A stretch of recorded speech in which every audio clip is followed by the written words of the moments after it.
You're listening to WQEE 99.1 FM, The Key in Noonan, Georgia, home of Braves Country with Mac McGee and the Armchair Quarterbacks, weekdays, 3 p.m. Eastern to 5 p.m. Eastern, right here on The Key and YouTube.com at Braves Country. Tom has been a teacher for over 40 years. One day, I think one of the students had asked the question and he didn't remember the answer. And I also noticed that he was letting his class out earlier than they were supposed to let out. I was really starting to worry. Levi and I talked about how it would change our lives, but he was there beside me. When something feels different, it could be Alzheimer's. Now is the time to talk. Visit alz.org/ourstories to learn more. A message from the Alzheimer's Association and the Ad Council. Hey folks, this is Mark White with The Mark White Show, and you can tune into The Mark White Show every Saturday from 11 a.m. to 12 p.m. right here on Rock 99 WQEE The Key, the home of Southern sports and talk. Are you looking for a reliable dental practice that not only cares about your teeth, but is friendly to work with? How about one that offers great deals and new patient promotions? Well, your search is over. Most Valuable Smiles in downtown Eatonton, Georgia is committed to giving you the biggest and brightest smile. Right now, get a $99 new patient special, including x-rays and exam. Maybe you're looking for veneers. Most Valuable Smiles veneer special includes one free veneer with every 5 purchased. Or get that bright white smile you've always wanted by taking advantage of an exclusive $100 off Zoom whitening treatment when you book today. And don't forget that 2022 is almost over. That means most insurance policies will reset by the new year, and to avoid losing that extra money, you need to use it or lose it. Book an appointment today with Most Valuable Smiles in downtown Eatonton to lock in these exclusive deals. Call 706-623-0318 or visit mostvaluablesmiles.com. Enjoy sun-drenched days, epic stays, and plenty of room to roam in Greater Fort Lauderdale. Our hotels, attractions, and restaurants have taken the Visit Lauderdale's Safe and Clean pledge so you can relax and explore with confidence. When you're ready for that well-deserved staycation, our 23 miles of golden beaches await. Find wide-open spaces to hike, bike, kayak, and paddleboard. Visit your favorite attractions, then dine out in style in dining rooms or al fresco on waterfront patios. Learn more at sunny.org. It all starts with just one thing. When recycling, rinse out jars and cans, and avoid recycling wax paper or paper soiled with food. This will reduce recycling contamination. Find tips and more at onethingus.com. What's your one thing? Hey sports fans, The Key has a brand new show. Braves Country is coming your way weekdays 3 p.m. Eastern to 5 p.m. Eastern. Drive time on WQEE. Braves Country is a Southern sports talk show with Mac McGee and the Armchair Quarterbacks. We'll be talking the Atlanta Braves and Major League Baseball, along with everything important to sports fans in Braves Country. The SEC, ACC, Big Ten, and the National Football League, and the big sports news of the day. That's Braves Country with Mac McGee and the Armchair Quarterbacks. Weekdays, 3 p.m. to 5 p.m. right here on WQEE The Key, 99.1 FM, and simulcasting on youtube.com/at Braves Country.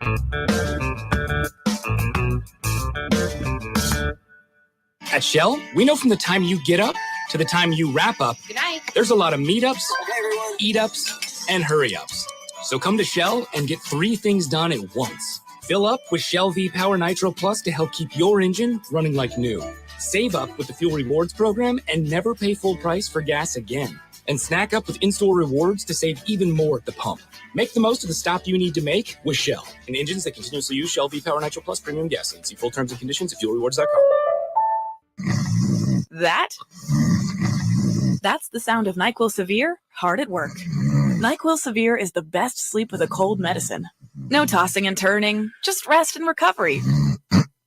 So you're ready to take on tomorrow. For powerful relief of your worst cold and flu symptoms, try NyQuil Severe. The nighttime sniffling, sneezing, coughing, aching, stuffy head, best sleep with a cold medicine. Use as directed. Keep out of reach of children. Hey Braves fans, thank you for listening to Braves Country Baseball. Hi, I'm Mac McGee, and we are here to bring you play-by-play, pitch-by-pitch of your Atlanta Braves and bringing you spring training and 2 to 3 games a week all season long. Please like and subscribe today. Braves Country Baseball.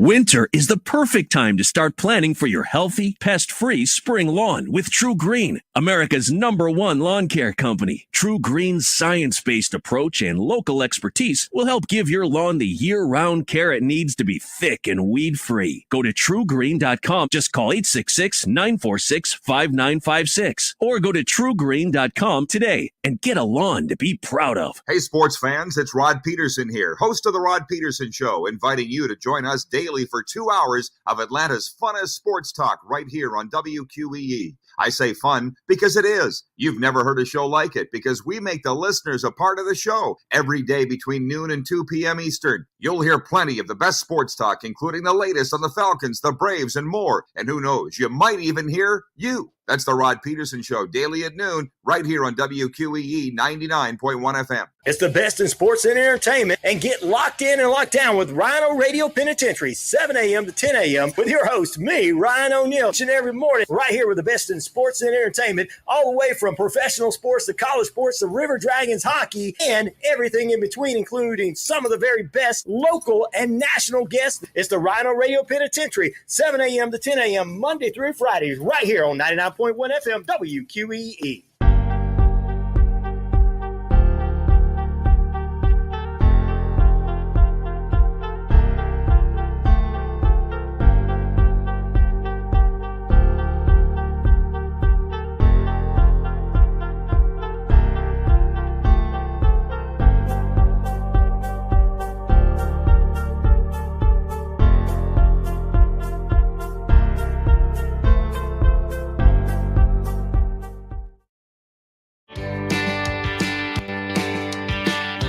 Hey, sports fans. Weekdays, 3 p.m. Eastern to 5 p.m. Eastern. Drive Time on WQEE. Braves Country is a Southern sports talk show with Mac McGee and the Armchair Quarterbacks. That's Braves Country with Mac McGee and the Armchair Quarterbacks. Weekdays, 3 p.m. to 5 p.m. right here on WQEE 99.1 FM. You're listening to WQEE 99.1 FM, The Key in Noonan, Georgia. Armchair. You're listening to the Armchair Quarterback Sports Radio, #1 sports station. Good afternoon, and this is your Armchair Quarterbacks Sports Flash. San Francisco 49ers defensive lineman Charles Omenihu was arrested on suspicion of misdemeanor domestic violence on Monday, according to a news release from the San Jose Police Department. He was booked at Santa Clara County Jail and released after he posted bail. Police arrived at 4:30 p.m. local time after a woman called to report her boyfriend pushed her to the ground during an argument. No visible injuries were observed on the woman, who did complain of pain in her arm but declined medical attention. Bill O'Brien will return to the New England Patriots after agreeing to a deal Tuesday to become their next offensive coordinator. O'Brien, 53 years old, who spent the past 2 seasons as the OC under Nick Saban at Alabama, his contract had expired and was looking to get back to the NFL. A Massachusetts native, O'Brien will be charged with improving a Patriots offense that's dipped notably in recent years. Country music star Chris Stapleton will hit next month's Super Bowl stage to sing the national anthem, while R&B legend Babyface will perform America the Beautiful. Performances will take place February 12th in Glendale, Arizona, before the championship matchup, and the halftime show featuring Rihanna. And significant trade news in Major League Baseball, the Boston Red Sox have acquired shortstop Adalberto Mondesi in a trade with the Royals. The Royals get left-hander Josh Taylor and a player to be named later with cash considerations. Mondesi, 27 years old, has played only 50 games over the past 2 seasons, been limited by injuries, but once one of the top prospects in all of Major League Baseball. And the 2023 National Baseball Hall of Fame vote is here. The Baseball Writers Association of America will announce the results of this year's election live in Cooperstown at 6 p.m. Eastern. And that's your Armchair Quarterback Sports Flash. Stay tuned for Braves Country right here on WQEE 99.1 FM, The Key in Noonan, Georgia, simulcasting on youtube.com at Braves Country.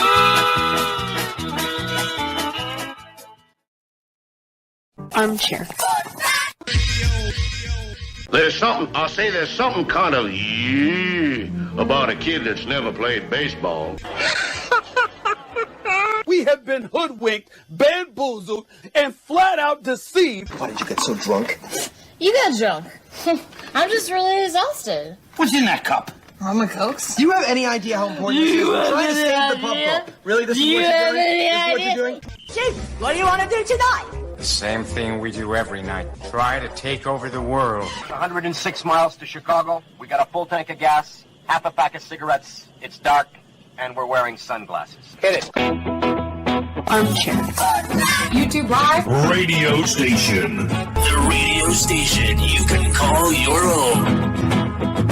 Do you know what listeners like about our station? I like everything. It's always on my radio.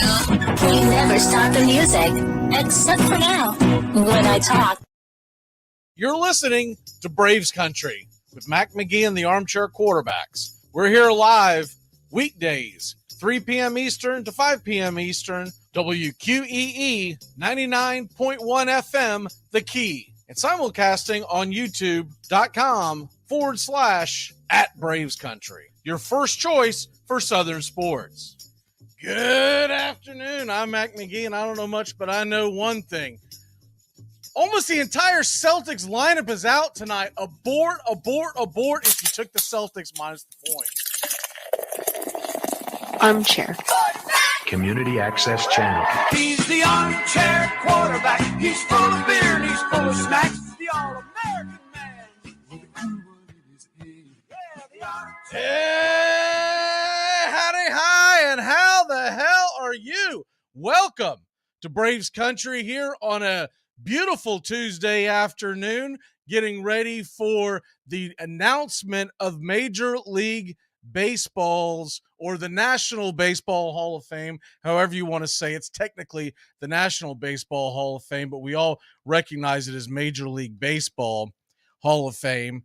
And there's going to be I think there's going to be some things that are going to go down with that announcement tonight that'll be interesting. I don't even know if we get anybody. Now, we know we're going to get Fred McGriff, which is why I got my Braves gear on today. Wanted to make sure that, we give the love to Fred McGriff, who is long overdue. Now let's get Dale Murphy in there, can we? It's ridiculous at this point. But we'll get into the ins and outs of who's into the Hall of Fame. I did want to get into, before we did all that, want to go ahead and get into a couple of news and notes that's going on in the world of football, and found this interesting. I put this together. So what you're going to hear first is you're going to hear CeeDee Lamb talk about he's tired of saying the same old thing. Basically, we'll get him next year. Dak Prescott taking ownership for the loss, and then Jerry Jones ends it talking about how sickening it is for the Cowboys fans and everyone involved. And there's a reason why I played this. Let me go ahead and hit the clip, and then I'll explain. At the end of the day, we got to take it for what it is, be better next year. Simple as that. I'm tired of saying it, but it is what it is. No, if I had the answers, we would have won tonight, honestly. Too early, too soon. I promise you we will, though. In my time playing in this team, for this organization, we will. Proud I am of these guys in here. That's a good team. We've, frankly, turnovers do settle the scores with games like that. And I'm so disappointed for our fans. And this felt good. This felt good today. Felt good with the team. But San Francisco had something to say about that. But we've got a locker room full of sick players and coaches to go along with literally hundreds of thousands of Cowboy fans that are sick. They're sick. Who did you think? Sick. Okay, so that was Jerry Jones at the end talking about it's sick. And the reason why I mentioned this is because last night I thought it was really strange, and I mean extremely strange, that we got a tweet, or I'm sorry, last night's when I saw it, excuse me. This was a tweet from the Dallas Cowboys. Let me make sure they haven't pulled it down yet. But this isn't just some mad fan. This was the Cowboys reacting. This is their social media page, okay, that put this up shortly after the loss. We'll see if it's still up there. Give me 1 second. As it almost, they might have taken it down. But basically, what the clip is about is it is the Cowboys putting blame on the rest of, basically throwing the blame on the players and the turnovers. And it's really strange because when you see something like that, and I think they have taken it down because I'm scrolling through now and now I don't even see it. So they left it up there so long. I didn't think it was going to be a situation where they would take it down, but it looks like they have taken it down at this point. And I do find that interesting. But basically the Cowboys threw Dak Prescott under the bus, and they made some comments that I'm sure whoever put that up probably had to answer for it, but they took it down, and it's a shame. I should have screenshotted it, so I do apologize not having it word for word. But basically they said that team played a hard game, and after they played that hard game, it was lost because of turnovers. And you can only assume, I'm going to see if I can find a screenshot of it later on in the show, and I'll read it word for word. But you can only assume that the Cowboys probably went to whoever that is, and either A, they fired him, or B, it was Jerry Jones. The way it was worded, you almost think it was Jerry Jones after a couple of glasses of whiskey. That's what the way it was worded. But anyways, the point of the whole thing is the Cowboys' social media page, their Twitter page. This was not, like I said, this wasn't a beat writer. This wasn't a mad fan. This wasn't even a player. This was the Dallas Cowboys Twitter page that absolutely blew up, and people are going after them right now. And I can see some of the mentions. Most of them I can't even comment on. But basically, yes, they did take it down. So they took it down. I find that interesting. But the Cowboys threw them under the bus. And I don't understand why in the world you would go after your players after a loss. Now, maybe it's someone who's just a big fan of the team and they wore their emotions on their sleeve. But you don't say that on social media. And it stayed up there for a hot day because I did not see it till after the show yesterday. And it was put up there sometime after the end of the San Francisco game on Sunday night, and yesterday evening it stayed up there that late. So I do find that interesting that the Cowboys social media has taken it down, but at the same token, it never should have been said. It should have been said. The other things that we've got going on, Jacksonville Jaguars. Now this is a positive clip. We'll go ahead and jump to that. The Jacksonville Jaguars. This was Doug Peterson, the head coach, being asked at the end of the year press conference what he thought about possibly bringing the players back, and he had nothing but positive things to say. What does it say to you that they have that kind of sentiment because of the culture that you've created this year? Well, it means everything, to us as a staff, to an organization, that the guys want to be here. The nature of our business, though, is you can't re-sign them all, and it's unfortunate, because it is a business and it's a business decision. But we hope to try to get as many of the guys back as we possibly can, and that was my message to those guys this morning. I met with the team as we try to re-sign them all if we can.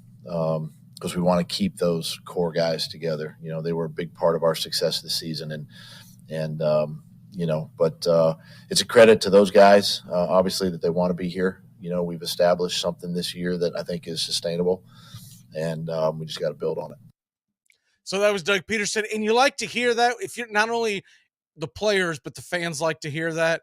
He's building up, and that's the difference between the Dallas Cowboys right now and the Jacksonville Jaguars right now. You've got one that had the expectations are through the roof, and you've got another team who they think the sky is the limit next year. And the pressure that's going to be on Dak Prescott all during the offseason, it takes a special breed of quarterback to be able to handle that. And I think Dak Prescott is a very talented quarterback. He's a good quarterback. He makes mistakes, but sometimes I feel like he's put in difficult situations that create those mistakes. One of the things I thought was very strange, if you look at some of the play calling with the Cowboys towards post Tony Pollard injury, they still continue to try to jam it on important plays. I'm not talking about first down. I'm not talking about just trying to keep the defense 100% locked in on the fact that I get it that you can't just drop back and pass every single play. I get that. But if you don't try to keep the defense honest, you're going to have an issue there. And that's one thing, but when there were several key plays in that San Francisco game that I think falls on McCarthy, not Dak Prescott. Why are you running it on second and long? I mentioned it on the kickoff show on Saturday. Going into Saturday's game, Ezekiel Elliott had 40 carries and 70 yards off those 40 carries. That's an alarming stat. That is an alarming stat. So with that being said, I'm not saying you got to totally abandon the running game, but when it's second and long and you're right there in the red zone, running the ball up the middle, which is essentially what they did, and you got stuff, then it's third and long. Next thing you know, you put your quarterback in a terrible position. I don't know what's going to change this offseason with the Cowboys, excuse me. I do believe they're going to bring McCarthy back. I also believe that's probably not the best thing for that team to be able to win a championship. He hasn't done a bad job. But this is the Dallas Cowboys, and they expect more. They haven't won a championship in almost 30 years. We are creeping up on now. And that's a big deal for that organization. They've got one playoff win with their quarterback in this run. That's a problem. They've got when you look at the fact that the Dallas Cowboys, someone threw out this stat and it was kind of funny that Daniel Jones has the same amount of playoff wins as Dak Prescott. Well, it's true. And everyone thinks that Daniel Jones is a terrible quarterback and Dak Prescott is a top 5 quarterback. But the proof is in the pudding. And I don't know if it all lands on Dak Prescott, but something's got to change. They've got to do something about the play calling. And maybe it's time to look for another OC. And I know Jerry just is infatuated with his coaching staff and thinks that they can do no wrong, but he's got to take a step. Look, the man's getting up there in age. He's only got so many years left. Is he will? And this, I mentioned this earlier in the season. This is their last window for him realistically, because he's going all in to try to win a Super Bowl, one last before, the inevitable for him. Unfortunately, it's for all of us. Well, he's got to go put the hammer down and try to figure out a way to win that Super Bowl sooner than later. This isn't a situation like the Jaguars that we were just talking about, where Jacksonville is just beginning their run.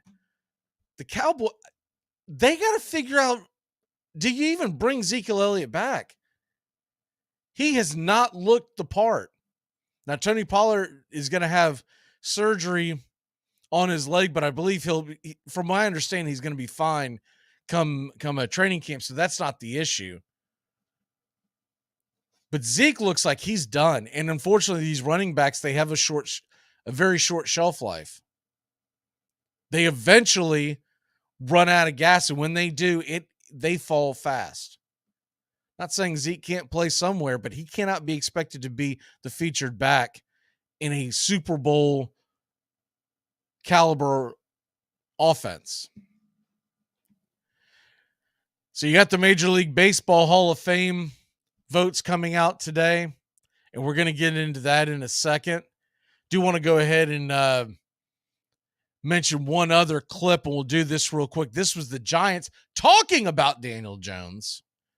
And I thought this was interesting. This was Daboll, because there's a lot of speculation. Do the Giants bring him back? Do they not? Everyone was gung-ho in New York, and then all of a sudden they pulled back after that loss on Saturday. But it sounds like that they are ready to roll with Danny Dimes. Why do you want Daniel back, and why do you think he can take this team, get another trophy with this, if you do think he can? Yeah, I've said it all year. He's done everything that we've asked him to do as an offensive staff.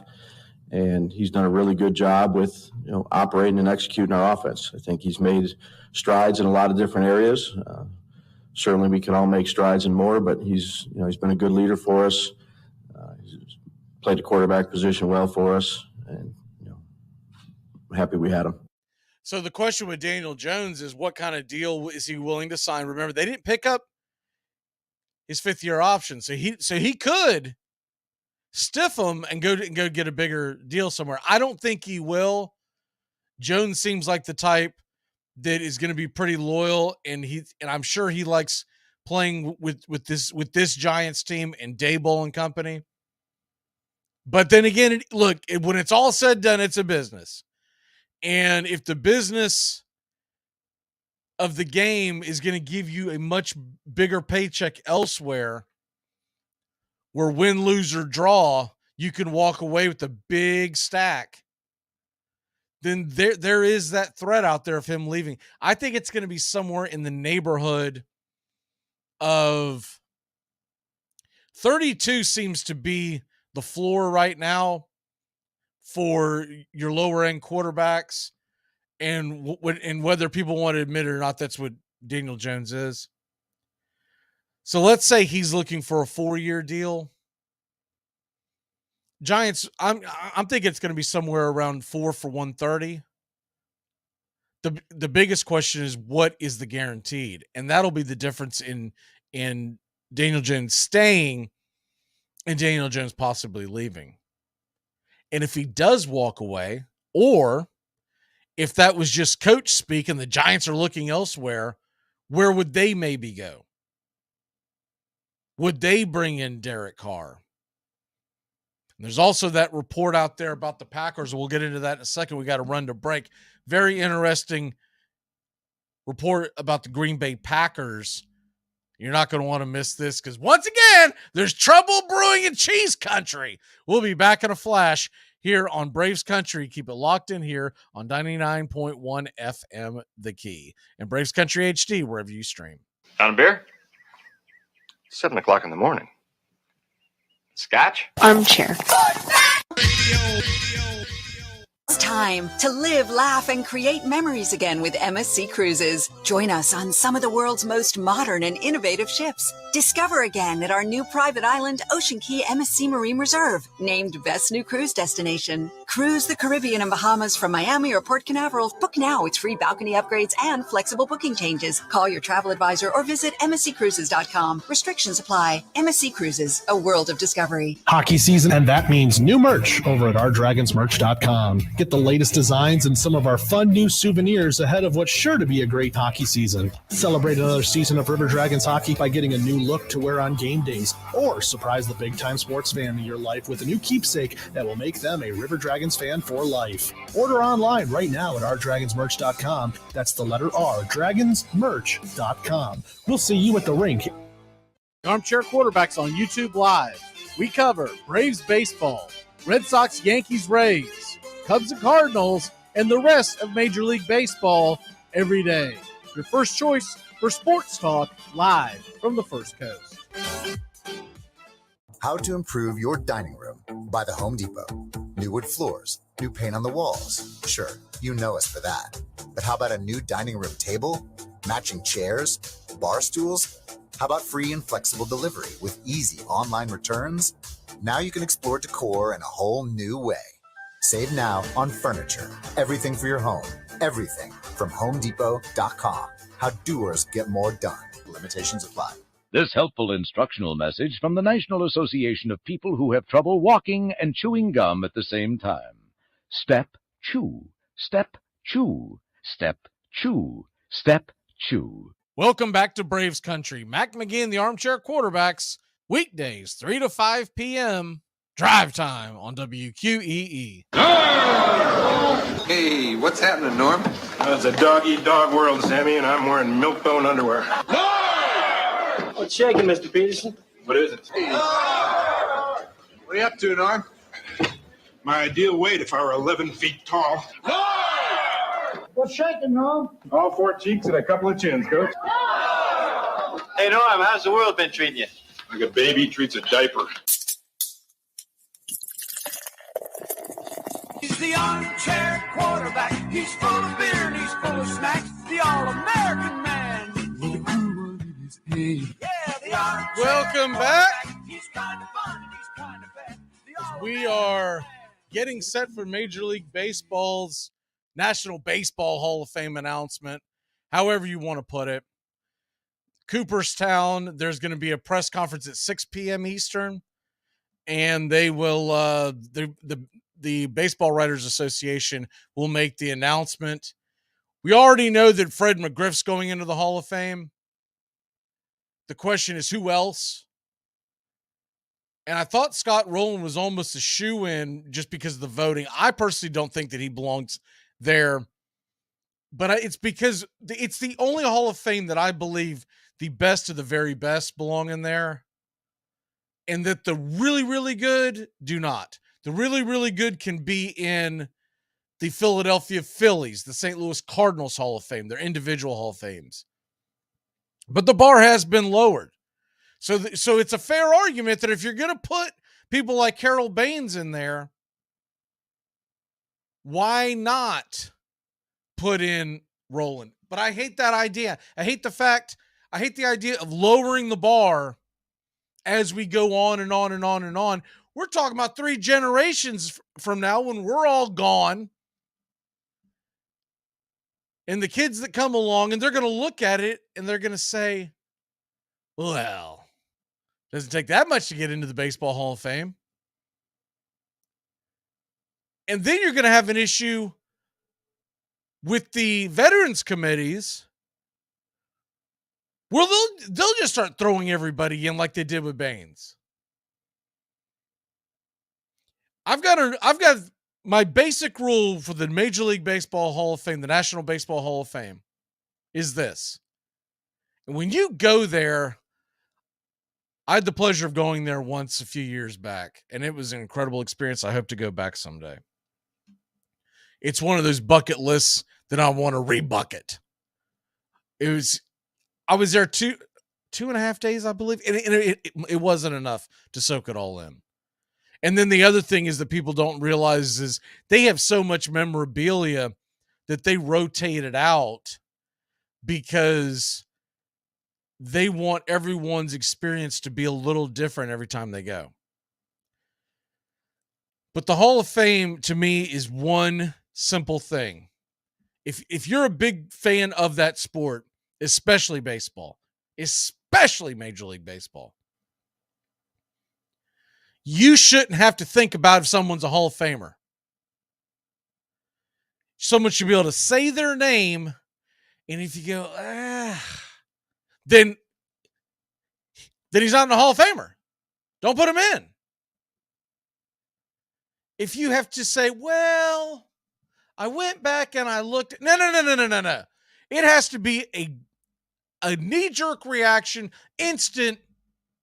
Someone says Chipper Jones, you say, you're damn right he belongs in the Hall of Fame. Someone says Scott Rowland, and I say, I don't know, man. And then instantly I know he doesn't belong in. I hate to see the Hall of Fame continue to grow in numbers. And there have been some over the last several years.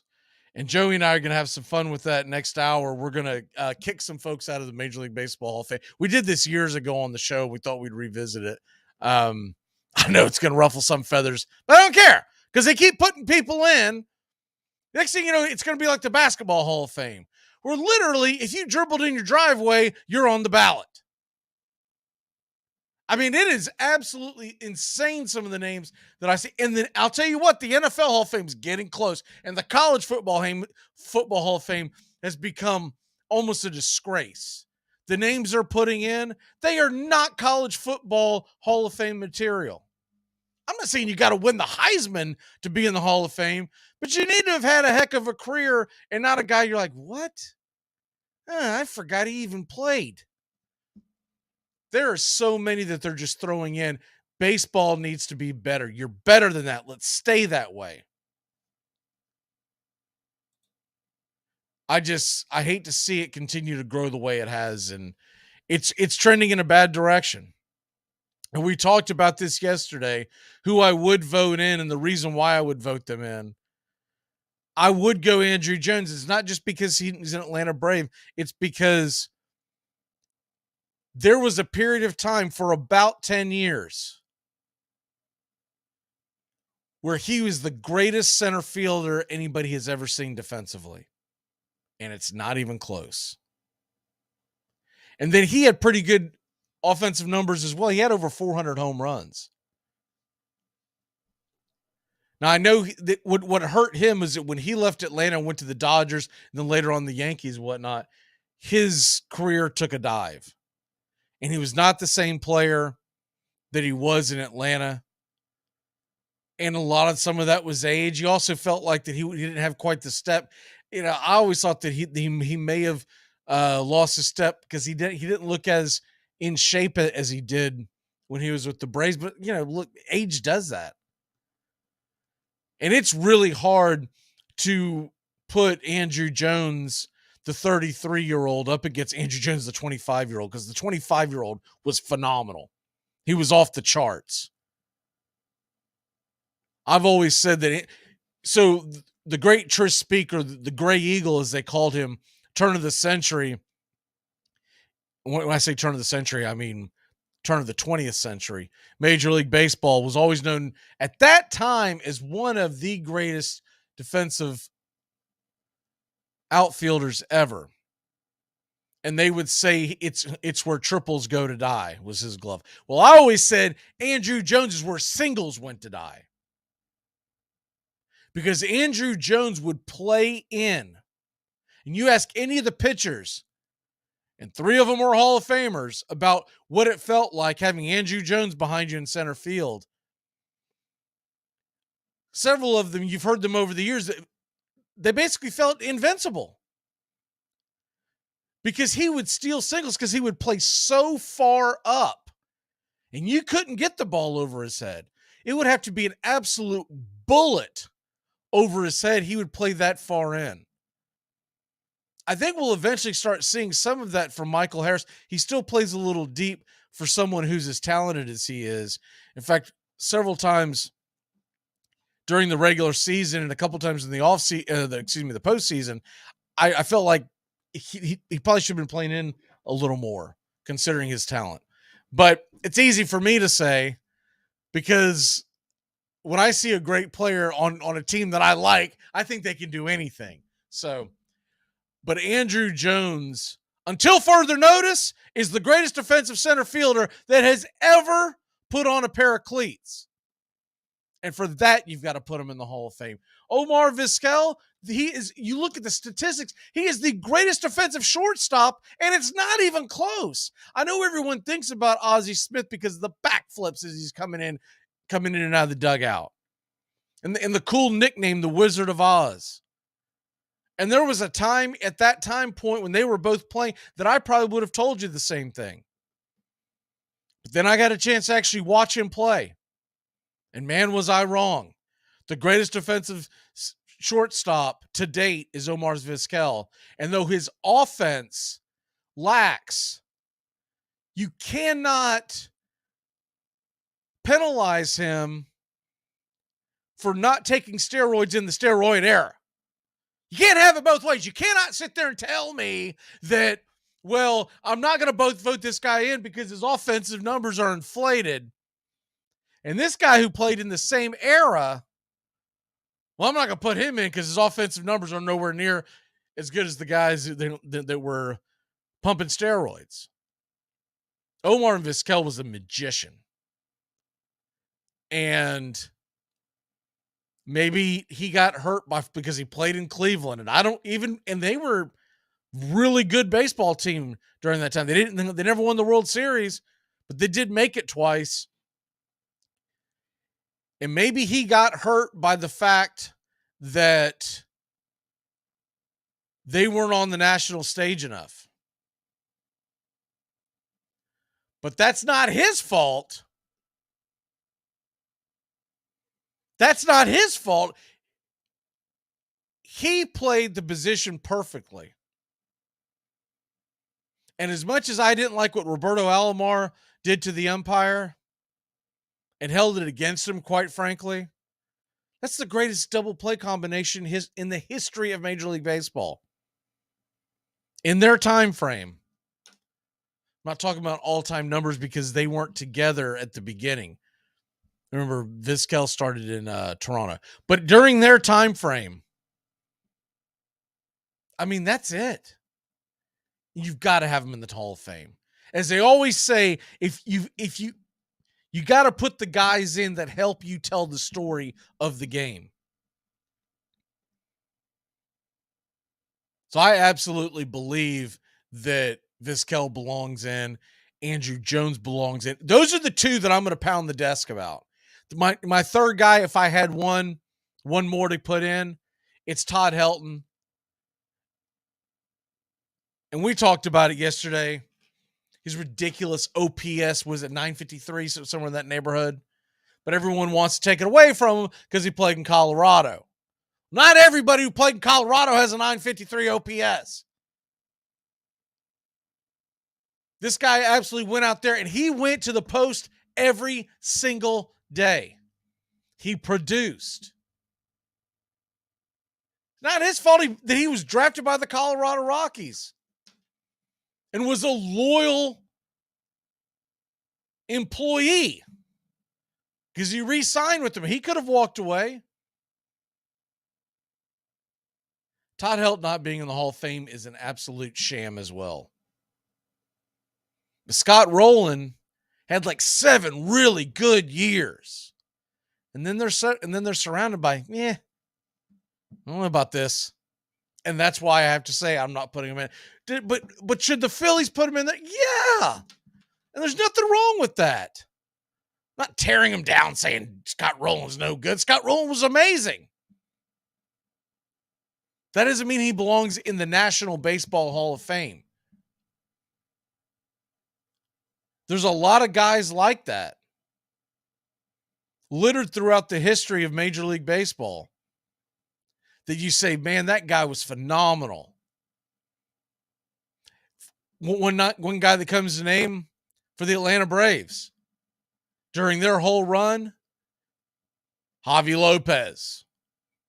I wouldn't even bat an eye about putting him in the Atlanta Braves Hall of Fame. But he doesn't belong in the Major League Baseball Hall of Fame. You think of other guys that played with Atlanta. And I won't go on the whole memory lane thing, but my point is Don Mattingly, he absolutely deserves a plaque out there in Monument Park. He doesn't belong in the Major League Baseball Hall of Fame, National Baseball Hall of Fame. And there's the difference. But the Basketball Hall of Fame's throwing everybody in. College Football Hall of Fame, that's a really shaky word that they're calling that. I mean, the College Football Hall of Fame really ought to think about just renaming it. The college football, these dudes played at some point. And that's what you'd see as you'd walk into the building. I'll pull those up one day and tell you and read off some of these names that are in the College Football Hall of Fame. And I'm telling you right now, most of you diehard college football fans are going to be like, what? What is this guy doing? And they're lowering the bar worse. And it's getting lower and lower and lower every year. It's absolutely insane.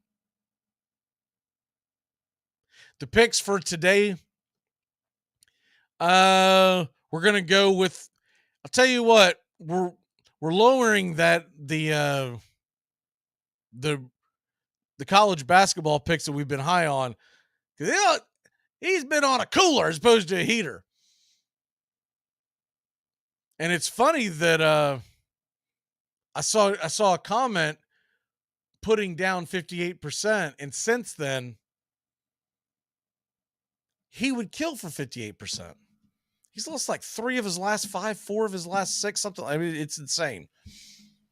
But we hit again, and so we'll give you the Bowling Green one, -1. Do what you will with it, although I believe that line's gone up. Kansas State +9, Illinois to win is the teaser for the day. And Florida State is getting 4. They've been a bad basketball team all year, but they're starting to put it together, and they're playing really well at home. They're getting 4. I don't know if they'll pull off the win against number 20 ranked Miami, but I would take my chances, but I don't feel great about it. So that's basically a 2-star pick.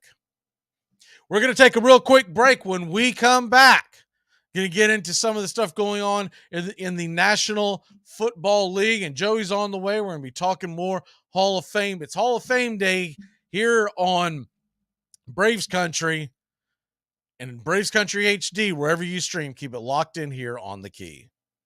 Someone asked me one time, you ever bet in the WNBA? I'm like, no. Nobody cares about the WNBA. They don't, sorry. Perfect example, Brittany Griner, WNBA superstar, currently in a Russian prison.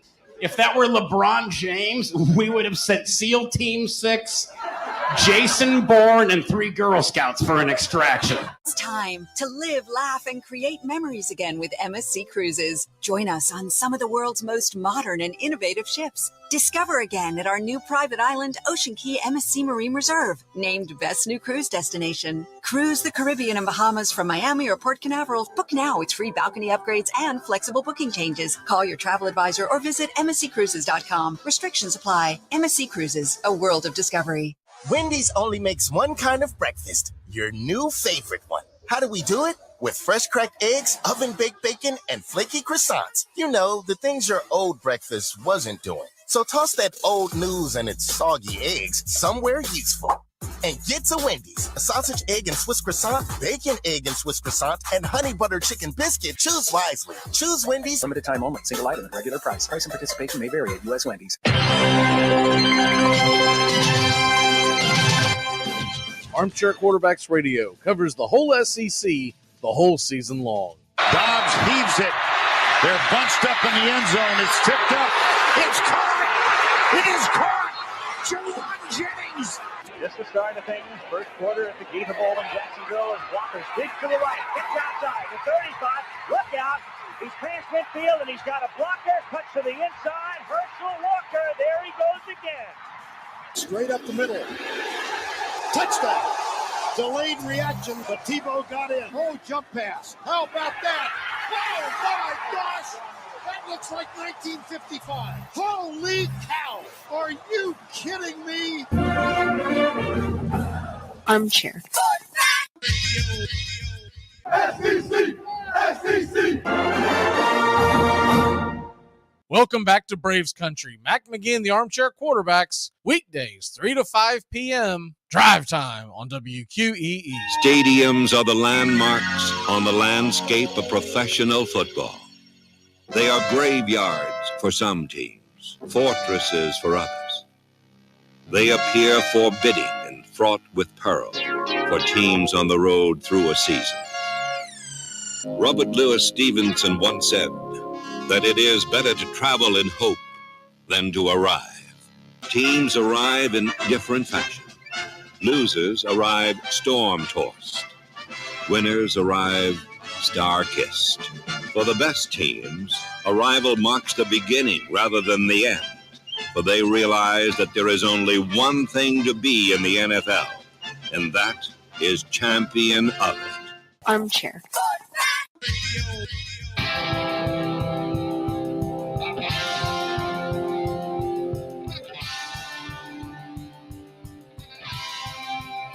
Welcome back. Joey's coming up here in just a moment to join us. Do want to hit the Packers drama. It has been reported that it looks like the Packers would be open to trading Aaron Rodgers. So here we go again. The entire offseason, once again, is going to be littered with Aaron Rodgers and Tom Brady speculation until they get a landing place. Thankfully, the free agency market hits soon. Hits in mid-March this year. But we'll be dealing with that, obviously. What? He just signed a 3-year deal. So is he pushing his way out? Or either way you look at it, it was a 3-year deal. The guy was coming off of 2 MVPs. What has really changed other than the fact that he injured his hand early in the season, fought through it, almost made the playoffs after a terrible start? And I really believe that if you keep that core intact, that Packers team is going to be pretty good next year. You're going to get one more year with Christian Watson, Romeo Doubs, the defense, and then not to mention the fact you'll be able to hit another draft and look, you never know what's going to fall in your lap if you're Green Bay. Regardless, I think it's a pretty good team. And Minnesota showed that Minnesota is going to do Minnesota-type things. I don't think you have to worry about Minnesota unless they all of a sudden have a lockdown defense out of nowhere. Bill O'Brien's heading to the Patriots, heading back to the Patriots as offensive coordinator. I think that one made a lot of sense. I saw it being rumored a few days ago, but never got anything hammered in as far as, yes, it's going to happen. And I was just talking about this, and maybe Jerry Jones doesn't have to make the decision. And Kellen Moore is interviewing with the Panthers as a head coach. I'd say take him. Bye. The Red Sox acquired Adalberto Mondesi from the Royals. If you're not familiar with him, he was one of the top prospects and is actually a heck of a player. He just has not been able to stay healthy. I think they said he's played 50 games in the last 2 seasons. But when healthy, he's a dynamic. I wouldn't call him 5-tool hitter because he's not much a home run threat. We'll call him a 3.5, 4-tool hitter player. Excuse me. And that pretty much gets you caught up. Gonna drop some of these names at you that I pulled up during the break of the College Football Hall of Fame. And here's one for you right here. This is just 2 years ago. Anyone remember Mike Haas? Played for Oregon State in 2003, 2004, and 2005.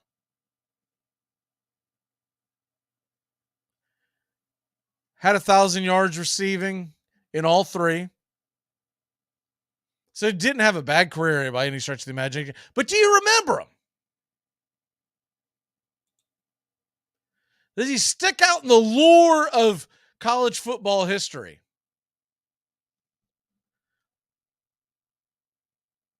He was signed by the Saints after a 6th-round draft pick. Then he muddled around and was basically on practice squads bouncing back and forth between Saints, Bears, and Seahawks, played sparingly in those years, and then ended up on the Omaha. By 2010, by 4 years later, he was on the Omaha Nighthawks. And the College Football Hall of Fame said, you get a seat. Let's get it in here. I'm not saying everybody they put in there. But some of them, you're like, I think we're being really loose and free with the term Hall of Fame. Terry Miller, running back out of Oklahoma State. Huh? And this does not have to be, my criteria would not have to be someone who had a phenomenal NFL career. Because Rashaan Salam's in there. He was a bust in the NFL. Rashaan Salam won the Heisman Trophy. I can't argue with that.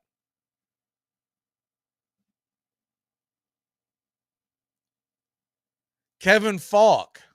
He was good. But was he Hall of Fame? Played for LSU in the mid-90s. Like I say, he was good. I'm not questioning that at all. But Hall of Fame? And that's where I'm concerned about Major League Baseball going in that same direction. This year's class, LaMichael James of Oregon. Really? That's Hall of Fame? He was good. I would even say very good in college. But not Hall of Fame. Jeremy Maclin had a good NFL career. He was a solid receiver. Hall of Fame? What did his Missouri teams ever do? Terrence Mathis. I know he had a good NFL career, but my word, he played for New Mexico in the mid-'80s. There's no way more than 4 of his games were ever on TV in the mid-'80s. Back then, you got like 3 or 4 games a week, and you weren't putting New Mexico and Terrence Mathis on there. And I get that Mathis had a solid career in the NFL. I'm not banging on that at all. But New Mexico?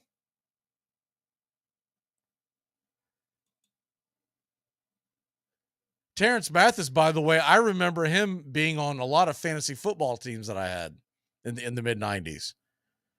And I know he played for the Atlanta Falcons, not trying to... He had a very good NFL career. But New Mexico football? Really? That's where we're going for Hall of Fame?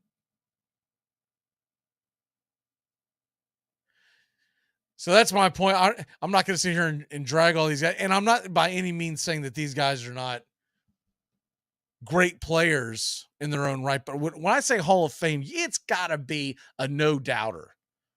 It's got to be, you say Tim Tebow, yeah, he's Hall of Fame. Of course he is.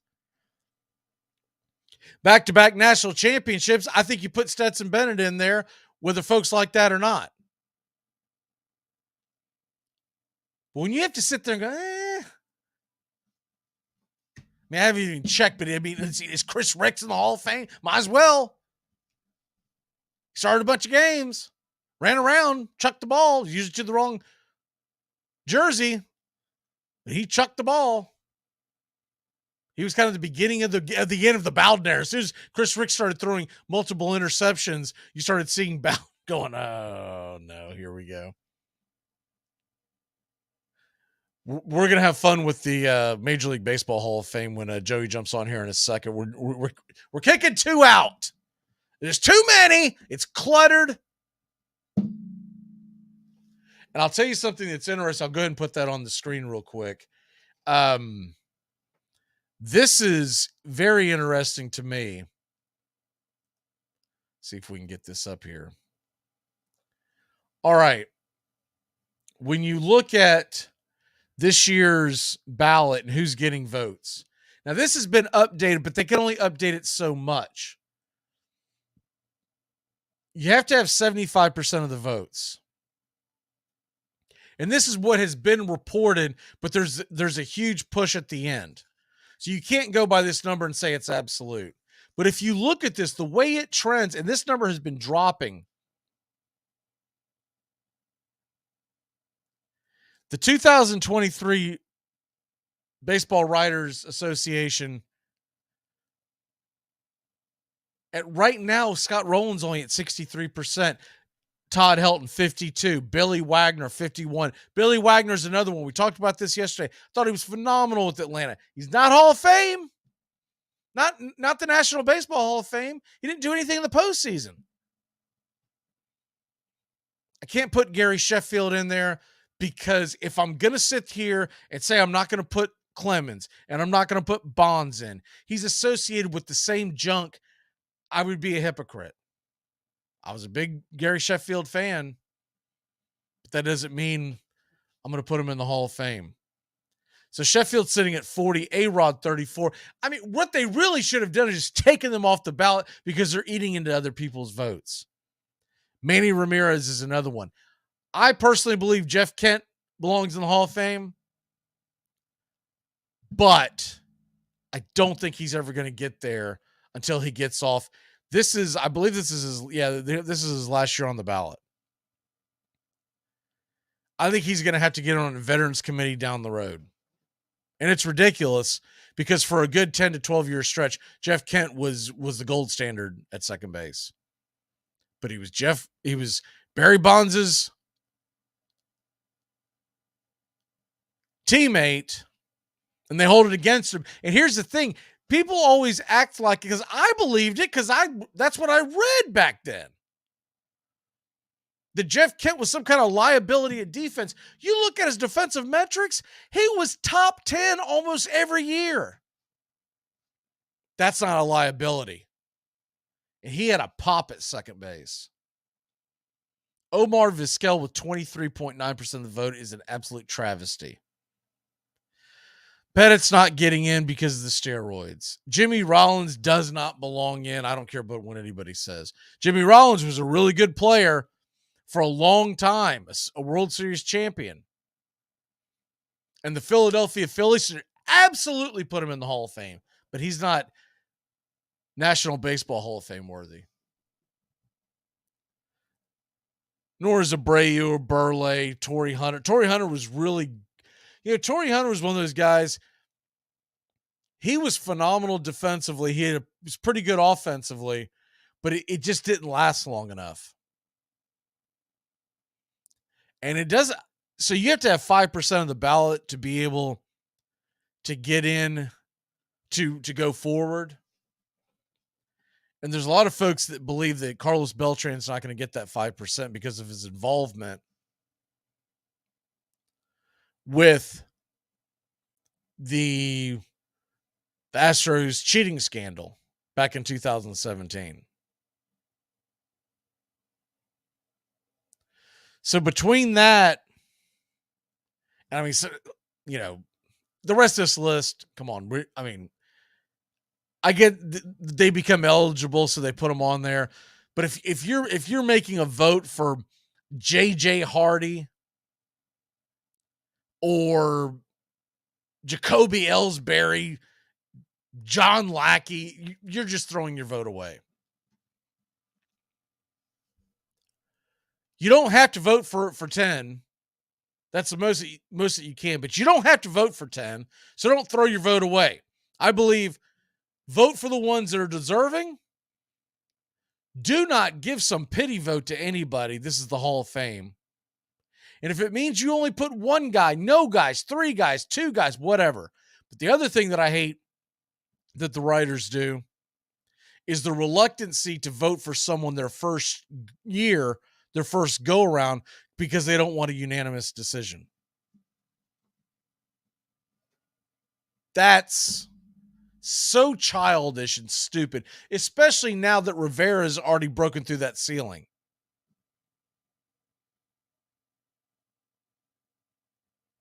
And it would not shock me if somewhere down the road we get a guy who gets left off the Hall of Fame ballot by a multitude of people, and he doesn't get the 5% that he needs in because they were all doing the cute thing of, well, I won't vote for him the first year. It's not right. Because player X, who put any future Hall of Famer in there that you want, didn't get voted in his first year. Remember, the first year they came out with the Baseball Hall of Fame nominations, that the first class was the who's who of who's who. Because they had been playing the sport on a major league level for 60, 70 years at that point. course you cut and put everybody in.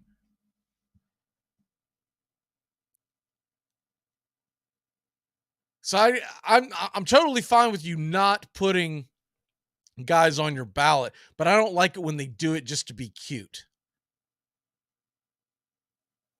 Well, was it last year that Jeter got all but like 1 vote or 2 votes? What was it?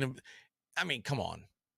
Derek Jeter, 5-time World Series, the captain of the Yankees, and you're not voting him in? Come on.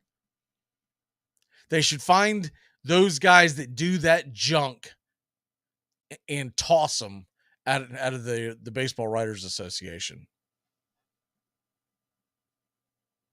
It shouldn't even be a question. Toss them out, because you either take it seriously or you don't. And I do believe that all of them should be very transparent with their picks. You are given what I think is an absolute, it's one of the highest honors in sports to be able to vote for the Major League Baseball Hall of Fame. And if you don't take it seriously, they should take it away from you quickly. By the way, there was some news, Major League Baseball today. Jesus Aguilar signed with the A's. You'll remember him, first baseman for the Marlins. He signs I believe it was a 1-year deal for $3 million. I think it was the number. And Michael Bowens, quarterback for Oklahoma, once highly coveted, has entered the transfer portal. And Michael Taylor traded to the Twins. All right, we're going to take a quick break. When we come back, Joey's going to jump on with us, and we're going to kick some folks out of the Hall of Fame. We'll be back in a flash here on Braves Country and Braves Country HD, wherever you stream. Keep it locked in here. We'll be back in just a moment. Armchair. You're listening to the Armchair Quarterback Sports Radio, #1 sports station. Good afternoon, and this is your Armchair Quarterbacks Sports Flash. San Francisco 49ers defensive lineman Charles Omenihu was arrested on suspicion of misdemeanor domestic violence on Monday, according to a news release from the San Jose Police Department. He was booked at Santa Clara County Jail and released after he posted bail. Police arrived at 4:30 p.m. local time after a woman called to report her boyfriend pushed her to the ground during an argument. No visible injuries were observed on the woman, who did complain of pain in her arm but declined medical attention. Bill O'Brien will return to the New England Patriots after agreeing to a deal Tuesday to become their next offensive coordinator. O'Brien, 53 years old, who spent the past 2 seasons as the OC under Nick Saban at Alabama, his contract had expired and was looking to get back to the NFL. A Massachusetts native, O'Brien will be charged with improving a Patriots offense that's dipped notably in recent years. Country music star Chris Stapleton will hit next month's Super Bowl stage to sing the national anthem, while R&B legend Babyface will perform America the Beautiful. Performances will take place February 12th in Glendale, Arizona, before the championship matchup, and the halftime show featuring Rihanna. And significant trade news in Major League Baseball, the Boston Red Sox have acquired shortstop Adalberto Mondesi in a trade with the Royals. The Royals get left-hander Josh Taylor and a player to be named later with cash considerations. Mondesi, 27 years old, has played only 50 games over the past 2 seasons, been limited by injuries, but once one of the top prospects in all of Major League Baseball. And the 2023 National Baseball Hall of Fame vote is here. The Baseball Writers Association of America will announce the results of this year's election live in Cooperstown at 6 p.m. Eastern. And that's your Armchair Quarterback Sports Flash. Stay tuned for Braves Country right here on WQEE 99.1 FM, The Key in Newnan, Georgia, simulcasting on youtube.com @Braves Country. It's the best in sports and entertainment, and get locked in and locked down with Rhino Radio Penitentiary, 7 a.m. to 10 a.m. with your host, me, Ryan O'Neal, each and every morning, right here with the best in sports and entertainment, all the way from professional sports to college sports to River Dragons hockey and everything in between, including some of the very best local and national guests. It's the Rhino Radio Penitentiary, 7 a.m. to 10 a.m. Monday through Friday, right here on 99.1 FM WQEE. You're listening to WQEE 99.1 FM, The Key in Noonan, Georgia. Are you looking for a reliable dental practice that not only cares about your teeth, but is friendly to work with? How about one that offers great deals and new patient promotions? Well, your search is over. Most Valuable Smiles in downtown Eatonton, Georgia is committed to giving you the biggest and brightest smile. Right now, get a $99 new patient special, including x-rays and exam. Maybe you're looking for veneers. Most Valuable Smiles veneer special includes 1 free veneer with every 5 purchased. Or get that bright white smile you've always wanted by taking advantage of an exclusive $100 off Zoom whitening treatment when you book today. And don't forget that 2022 is almost over. That means most insurance policies will reset by the new year, and to avoid losing that extra money, you need to use it or lose it. Book an appointment today with Most Valuable Smiles in downtown Eatonton to lock in these exclusive deals. Call 706-623-0318 or visit mostvaluablesmiles.com. The NFL playoffs are back, and that means the Armchair Quarterbacks Kickoff Show is back. Join Mac McGee and the Armchair Quarterbacks Conference Championship Sunday and Super Bowl Sunday, 1 p.m. Eastern to 3 p.m. Eastern, to get you ready for the biggest games of the year. The Armchair Quarterbacks will be talking the spreads, prop bets, over-unders, stupid underdogs, and the locks. That's the Armchair Quarterbacks Kickoff Show, streaming right here on Braves Country HD and our radio affiliates.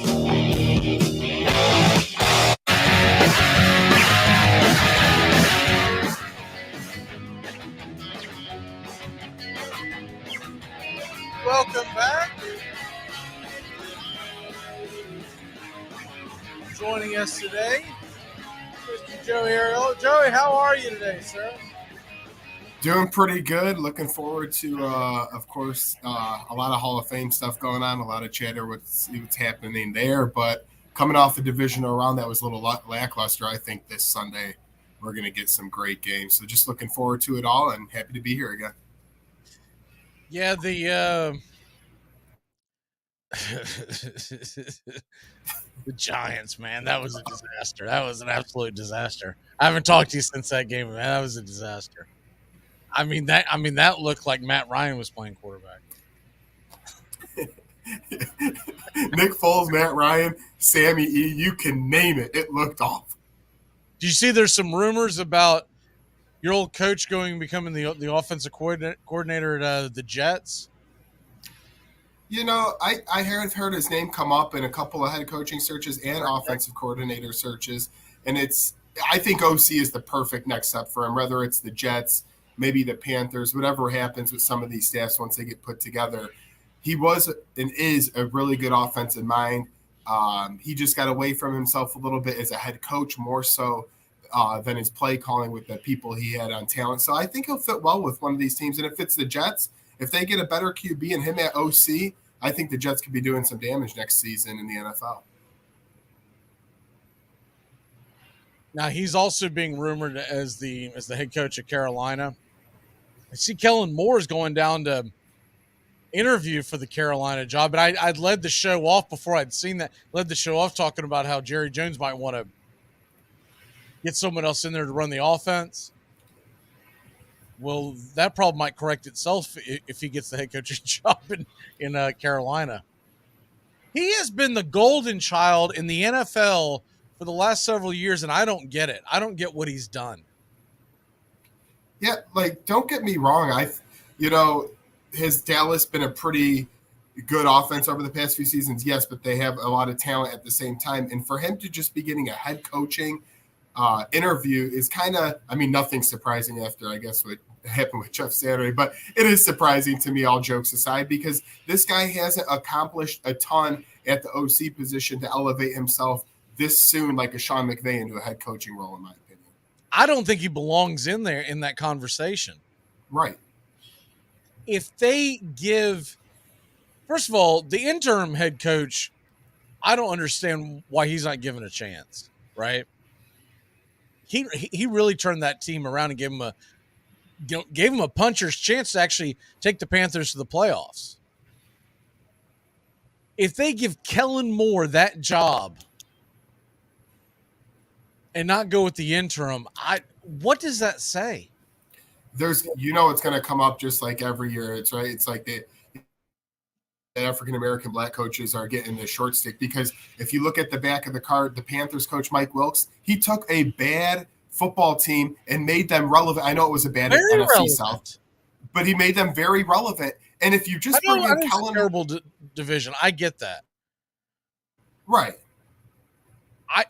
If he doesn't deserve, sometimes when the interim coach is in there, they just kind of play out the schedule, and it is what it is, and they just try to prevent any kind of Titanic disaster.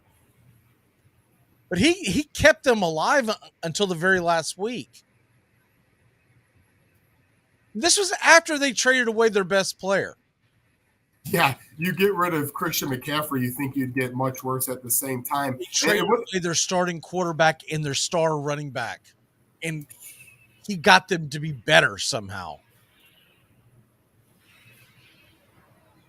And also, from a logistics standpoint, if I own the Panthers, I'm going to give Wilkes a fighting chance.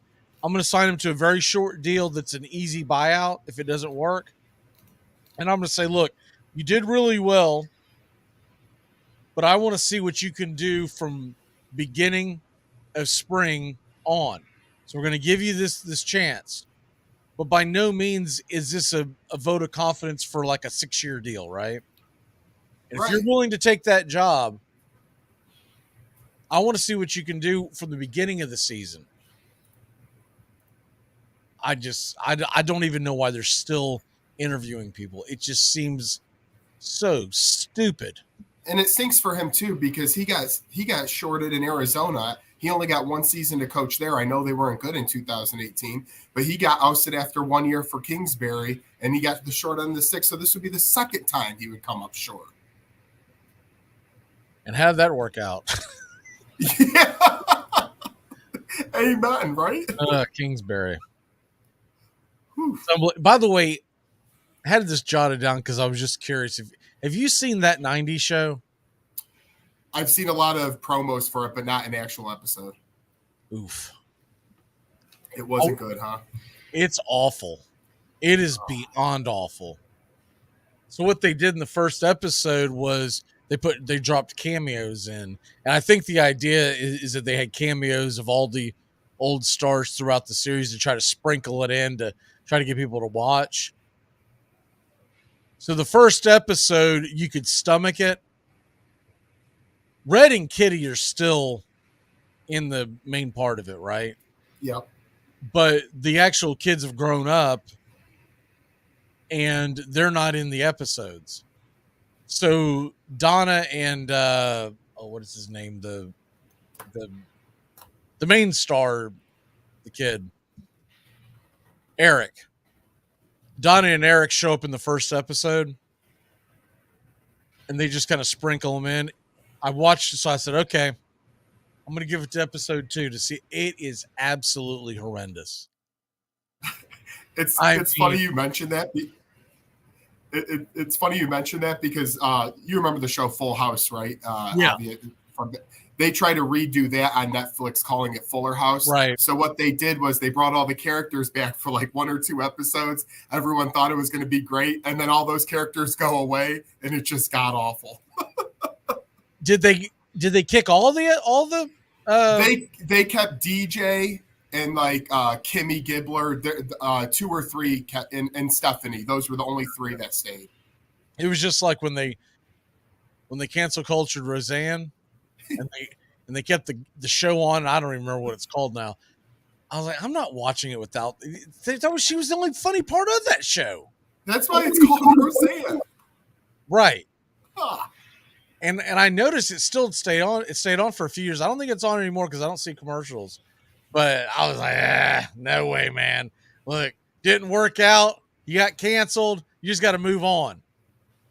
Instead, they all just squeezed every last piece of blood out of there. I'm guessing there was a long contract signed, and they were kind of held to it. So they kept trying to push it. I seriously doubt anybody was watching that junk. Well, I'm glad you told me about that. That's terrible. That's gonna be terrible. You seen the promos for this 80 for Brady? This movie? The preview, I think, let's just say this. The preview's about as far as I'm going to get with that. It is, I mean, cringe-worthy.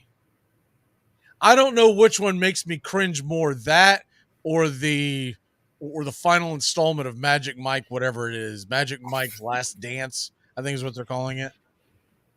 Dude, I saw a commercial last night, and I just started laughing. My wife wasn't paying attention. She goes, "What's so funny?" I was like, "This guy, are you not watching this?" I was like, "This is like, it is like Flash Dance meets 50 Shades of Grey meets some really bad sitcom, all jumbled into like a 20-second promo." Like, you know what the problem is? That's the highlights of it. When you show me that and I'm not impressed, that means that's the best part of the actual movie. Well, I think what we can all learn from this is that, unfortunately, TV ain't like it used to be. No, they've absolutely given up. I was talking about, I can't remember what it was. I'll think of it in a second, but I was talking about how things are being rebooted and how they've just absolutely given up, and they're rebooting like the dumbest things. I did see that Frasier's getting rebooted, but none of the characters are coming back. I think it's just Frasier.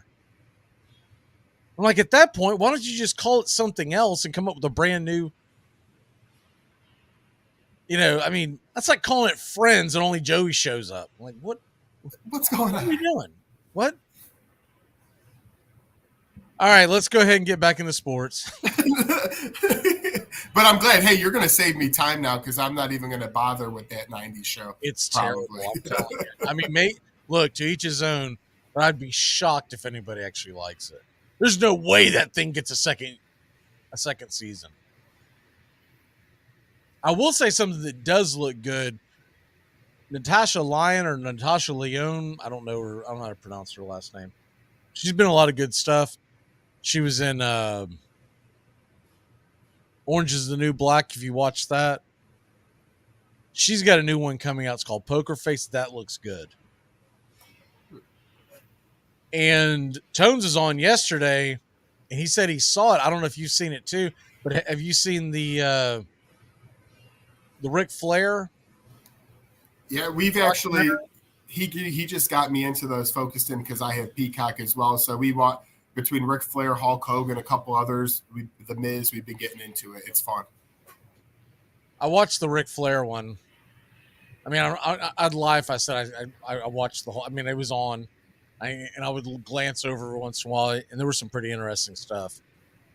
But I think it's worth watching. Okay, real quick before I forget, what is your lock of the day?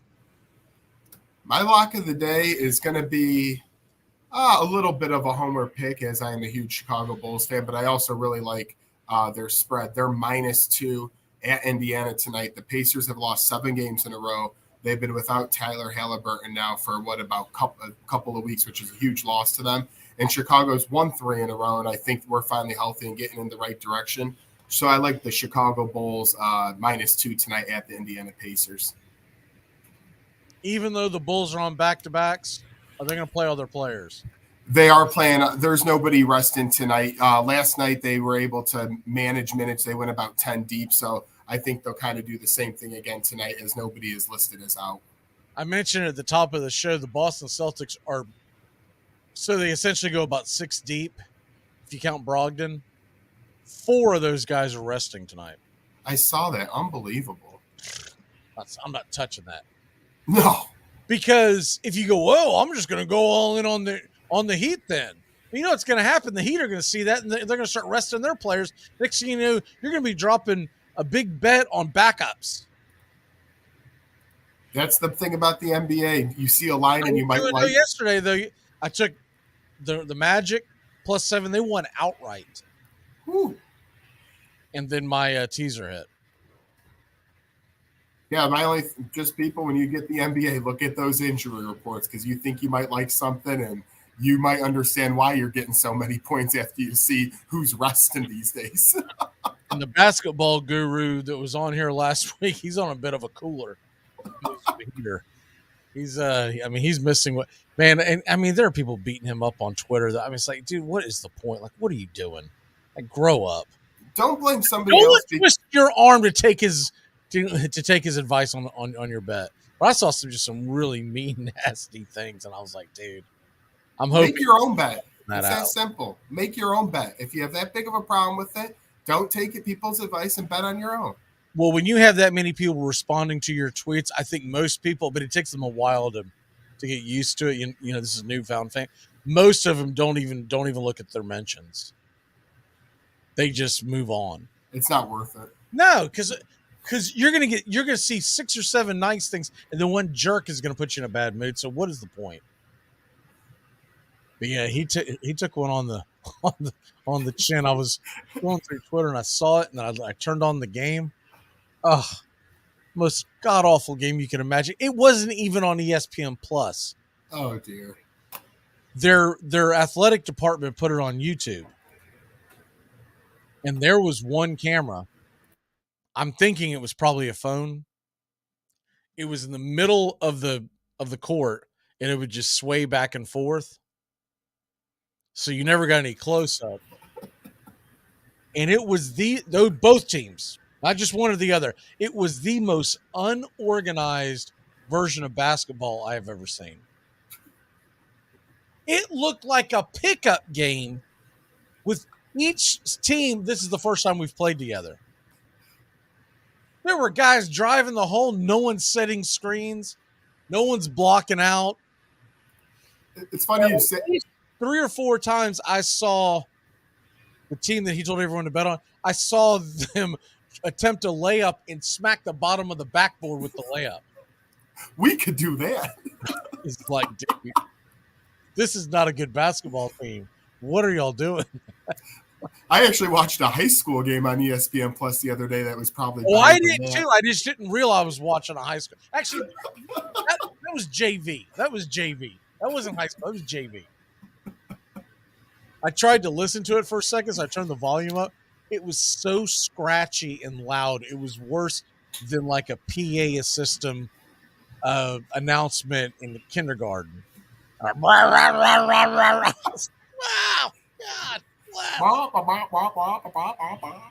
Yeah, it was god awful.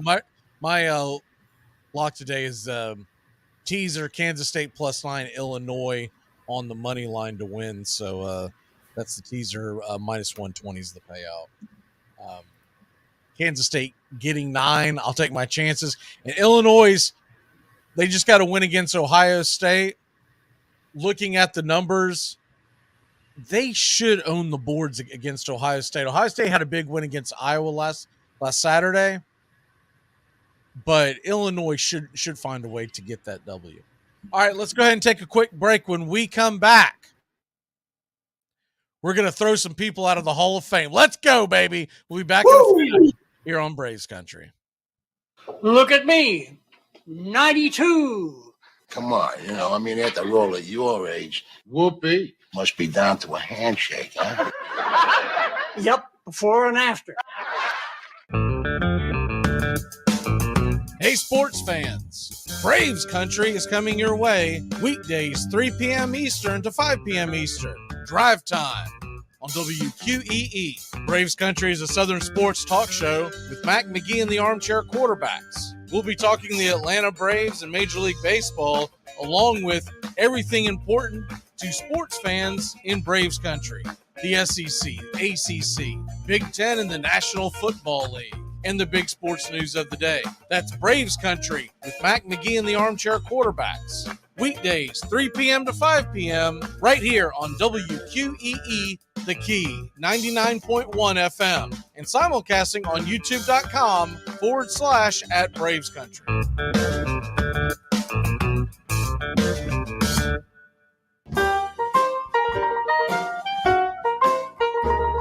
Dixie Handle Company, 5 generations of the Strickland family have produced quality hardwood farm and garden tools, wooden shutters, and custom furniture. This small business has been owned and operated since 1992 and ships to customers across the world. If you're looking for the highest quality tool handles, Dixie Handle Company is your place. Every item is hand-picked to your specifications. If it's made of wood, they do it. Call now, 931-722-3395. That's 931-722-3395. Or go online to DixieHandle.com. The Dixie Handle Company. Welcome to Craftsmanship, a proud sponsor of Braves Country Baseball.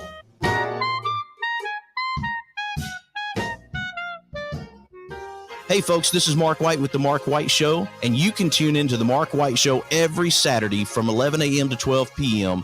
right here on Rock 99 WQEE The Key, the home of Southern sports and talk. You shut up! You make me change restaurant, but nobody come.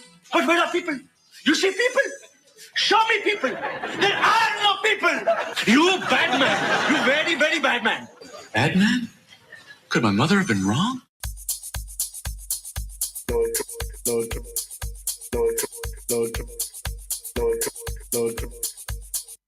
Así que me gusta. Welcome back. Big news in Knoxville today. Josh Heupel has been locked up through the 2028 season, $9 million a year. Of course, he led the Vols to their first 11-win season since 2001. So he was duly compensated. And you see the big news that play-by-play man, television play-by-play, Chip Caray, he gone. He's leaving the Atlanta Braves to go to the St. Louis Cardinals, his childhood home. So some people were up in arms about it. They couldn't understand why. I mean, he basically said why. He said, I wanted to go home. When you get to that level of success, you get a chance to pick where you want to go. So the Braves, I really feel like Atlanta's going to, I would be shocked. I feel like they're going to put Ben Ingram in the booth. It seems like the natural order of progression. He's been their radio man for the last several years and phenomenal. And it just seems like I don't think Braves Country wants a outsider doing their television, so to speak. They want someone who's been there. That's if they don't call you, of course. Well, I'll gladly take over the radio, baby. I'm got the perfect face for radio. I'm not trying to do any kind of television. Hey, you do television. Next thing you know, they got you on the treadmill every day. Come on now. I want to be just fit enough so I don't die. I don't care about looking good. Amen to that. No, but going back to, Chip, he was here for Cubs for a while too, in the, late 90s, I think maybe into the early 2000s a little bit. So we're very familiar with him from the Cubs perspective too. But you move on and you get a new guy, right? And things happen. It is interesting. It's the first time since, I think, 1976, I think I saw the number. First time since 1976 there will not be a Caray in the booth in Atlanta. Wow. Yeah. I mean, that's all I've ever known.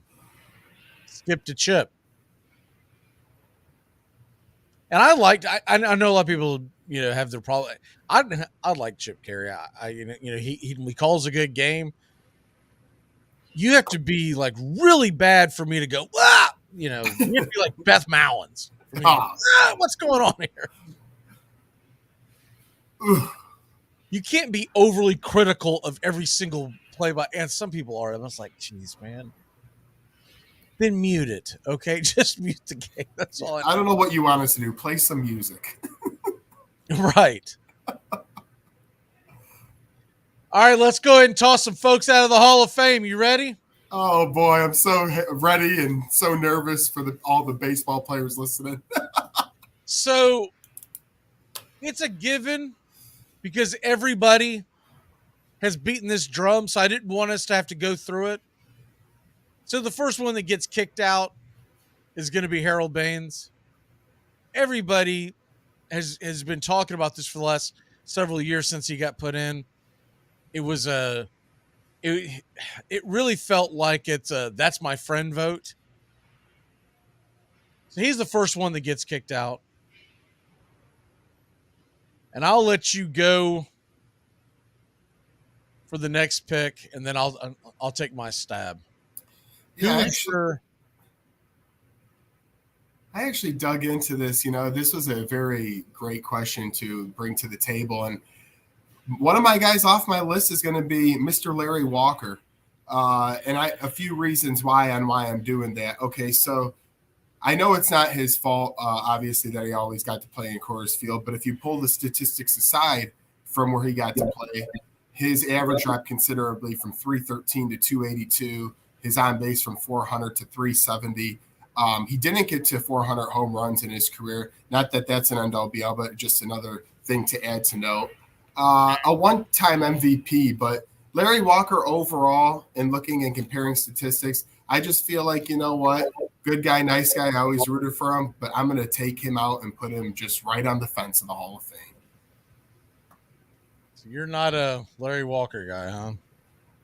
It's nothing against him. I got to take some people out. He was one of the directions I went. Well, we are emailing him right now.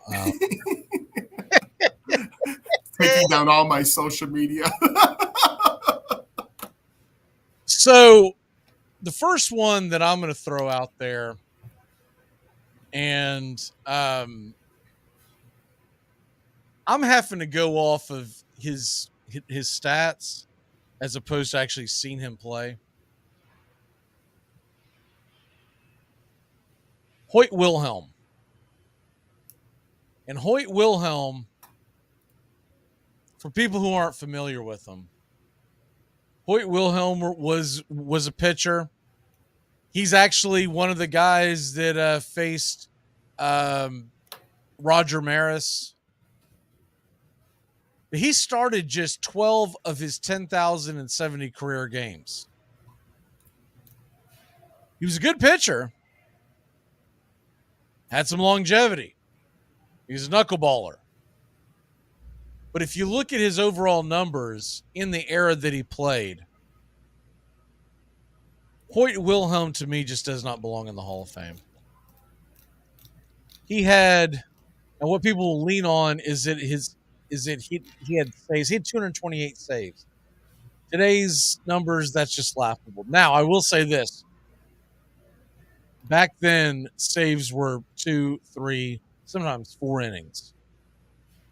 So you got to take that with a grain of salt.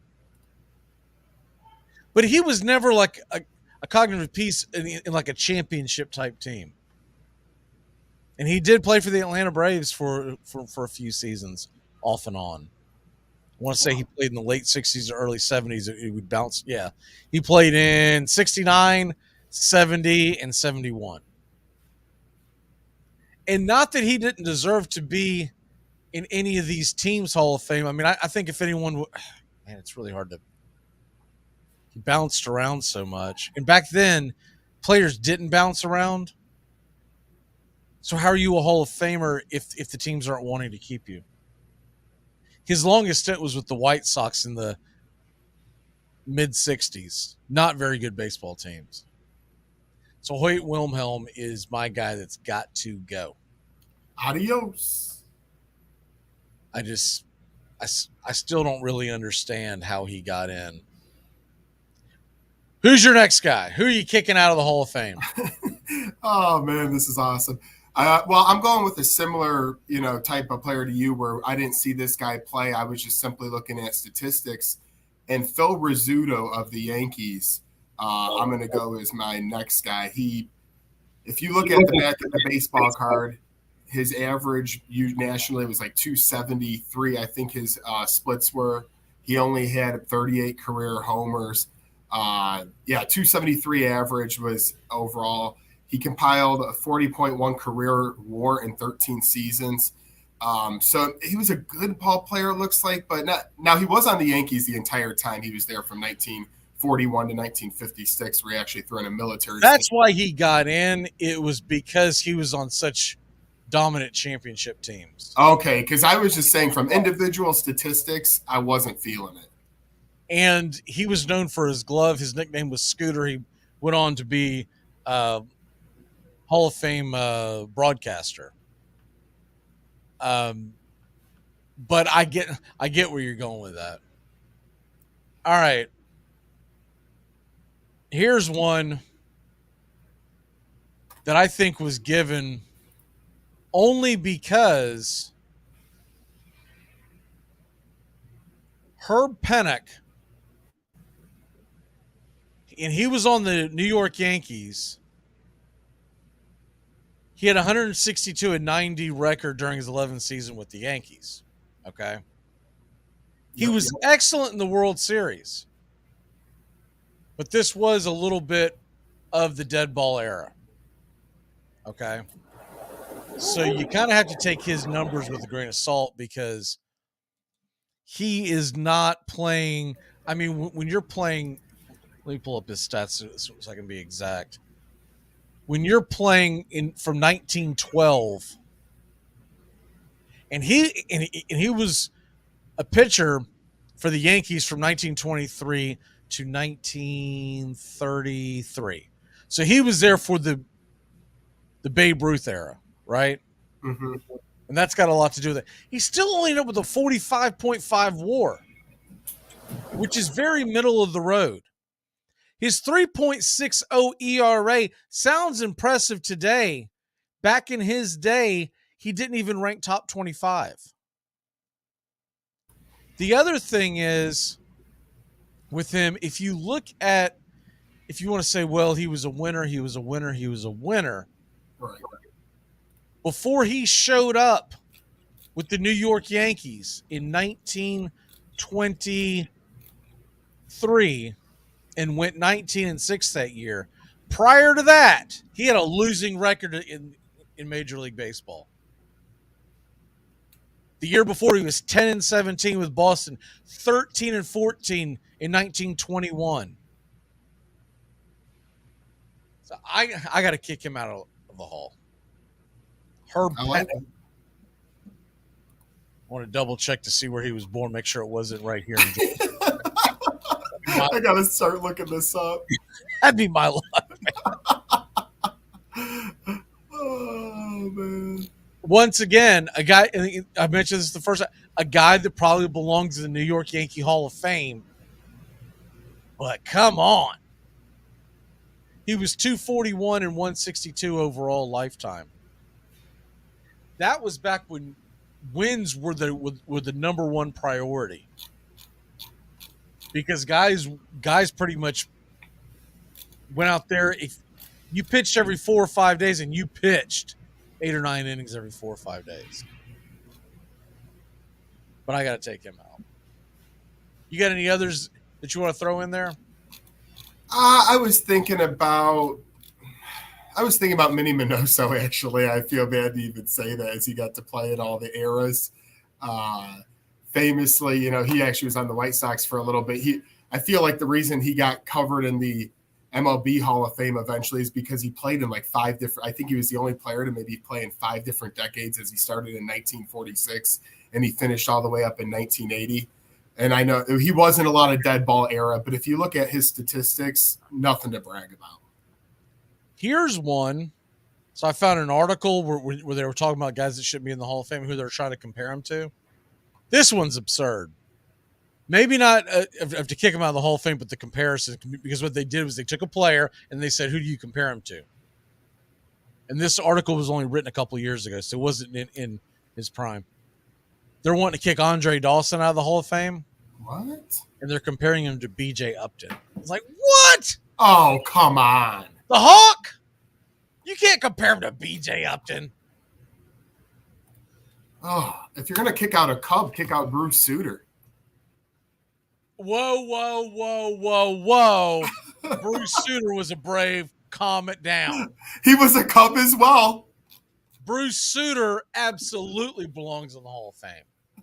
Bruce Sutter is one of the greatest closers of all time, back when you would go in for 2-3 innings at a time. Bruce Sutter is a Hall of Famer. If you want to kick a reliever out, kick Lee Smith out. Oh, come on. Lee Smith had way more saves. It was a different era. I know. I'm half joking, but that's part I was saying. Although I do believe Lee Smith does belong in the Hall of Fame. But if you're going to kick a reliever out, kick him out. Bruce Sutter is a god. I found this list of the ones that they were talking about kicking out. I mean, this is absurd. Catfish Hunter. Come on. Can't kick Catfish Hunter out. Where's another one that they got here? Now, anytime I see a guy got voted in by the Veterans Committee, my eyebrow always raises. So this one might be a fair point. Jesse Haynes. Now, he played back in 1918 to 1937. He didn't reach the big leagues until his mid-20s, continued pitching past his usefulness to surpass 200 wins. That's essentially what got him into the Hall of Fame. But Jesse Haynes, I'll have to do a deeper dive on Jesse Haynes, because that's starting to sound like, first of all, it sounds like an alias. But the other thing with that is, how many wins did he end up with all time? Oh, this guy's got to go. He had 210 wins. He had a 32.6 WAR. I didn't even come across this guy. Get him out of there. On a list I'm on, they have Jim Rice. What do you think about that? Jim Rice was very Harold Baines-like, where he got in over longevity. Problem is, I grew up a Jim Rice fan as a kid, so I'm a really bad person to ask. I was just curious. He came out one of my favorite players, but he probably doesn't belong in the Hall of Fame. Yeah, this guy here, Jesse Haynes. I'm gonna make sure. This guy, check this out. His ERA was in the 3s to mid 4s his last 5 years of his career, which was enormous in the 1930s, right? How many wins did he have down the stretch? In the last 60 seasons in his Major League Baseball career, where he was pitching about 100 innings, so it wasn't like he was just going in for, a spot start. Right. In his last 6 seasons, he had 31 wins. What? They put this guy in the Hall of Fame? He left us in night. He knew some dirt on somebody, baby. That's all I know. That's all I know. He's not in the Hall of Fame. I mean, he's in the Hall of Fame, but Shoeless Joe and Pete Rose are sitting out there going, "Hey guys, what about me?" Don't even get me started on Pete Get out of Rose. here, I'm sure. Jesse Haynes. Ugh. It's the first time he's ever been on my radar. That's it. He's out. Harold Baines goes back in. Jesse Haynes, you're gone. We just made a new list. Absolutely. All right, let's take a quick break. When we come back, we're going to talk a little football and get you ready for all the action tonight. Big night in basketball. And, of course, we're going to hit up the Hall of Fame one last time. We'll be back in a flash here on Braves Country and Braves Country HD, wherever you stream. The Dixie Handle Company, 5 generations of the Strickland family, have produced quality hardwood farm and garden tools, wooden shutters, and custom furniture. This small business has been owned and operated since 1992 and ships to customers across the world. If you're looking for the highest quality tool handles, Dixie Handle Company is your place. Every item is hand-picked to your specifications. If it's made of wood, they do it. Call now, 931-722-3395. That's 931-722-3395. Or go online to dixiehandle.com. The Dixie Handle Company. Welcome to Craftsmanship, a proud sponsor of Braves Country Baseball.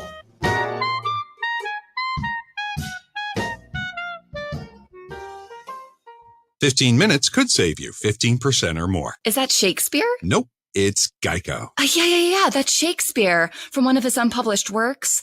Oh, it be not for awakening. Nay, giveth thou the berries. For 15 minutes could save you 15% or more.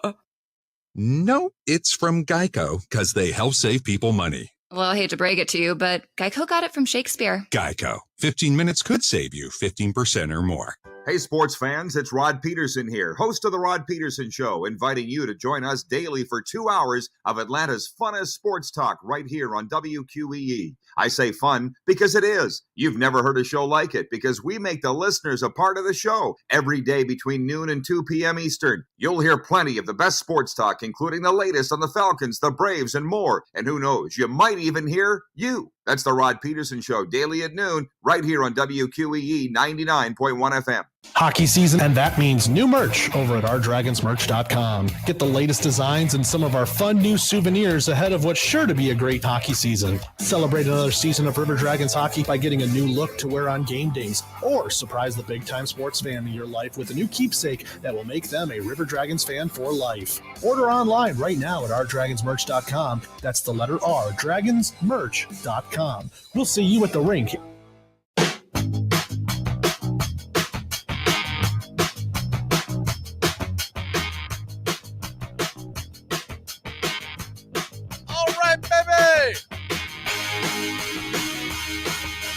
Make sure to get your morning started.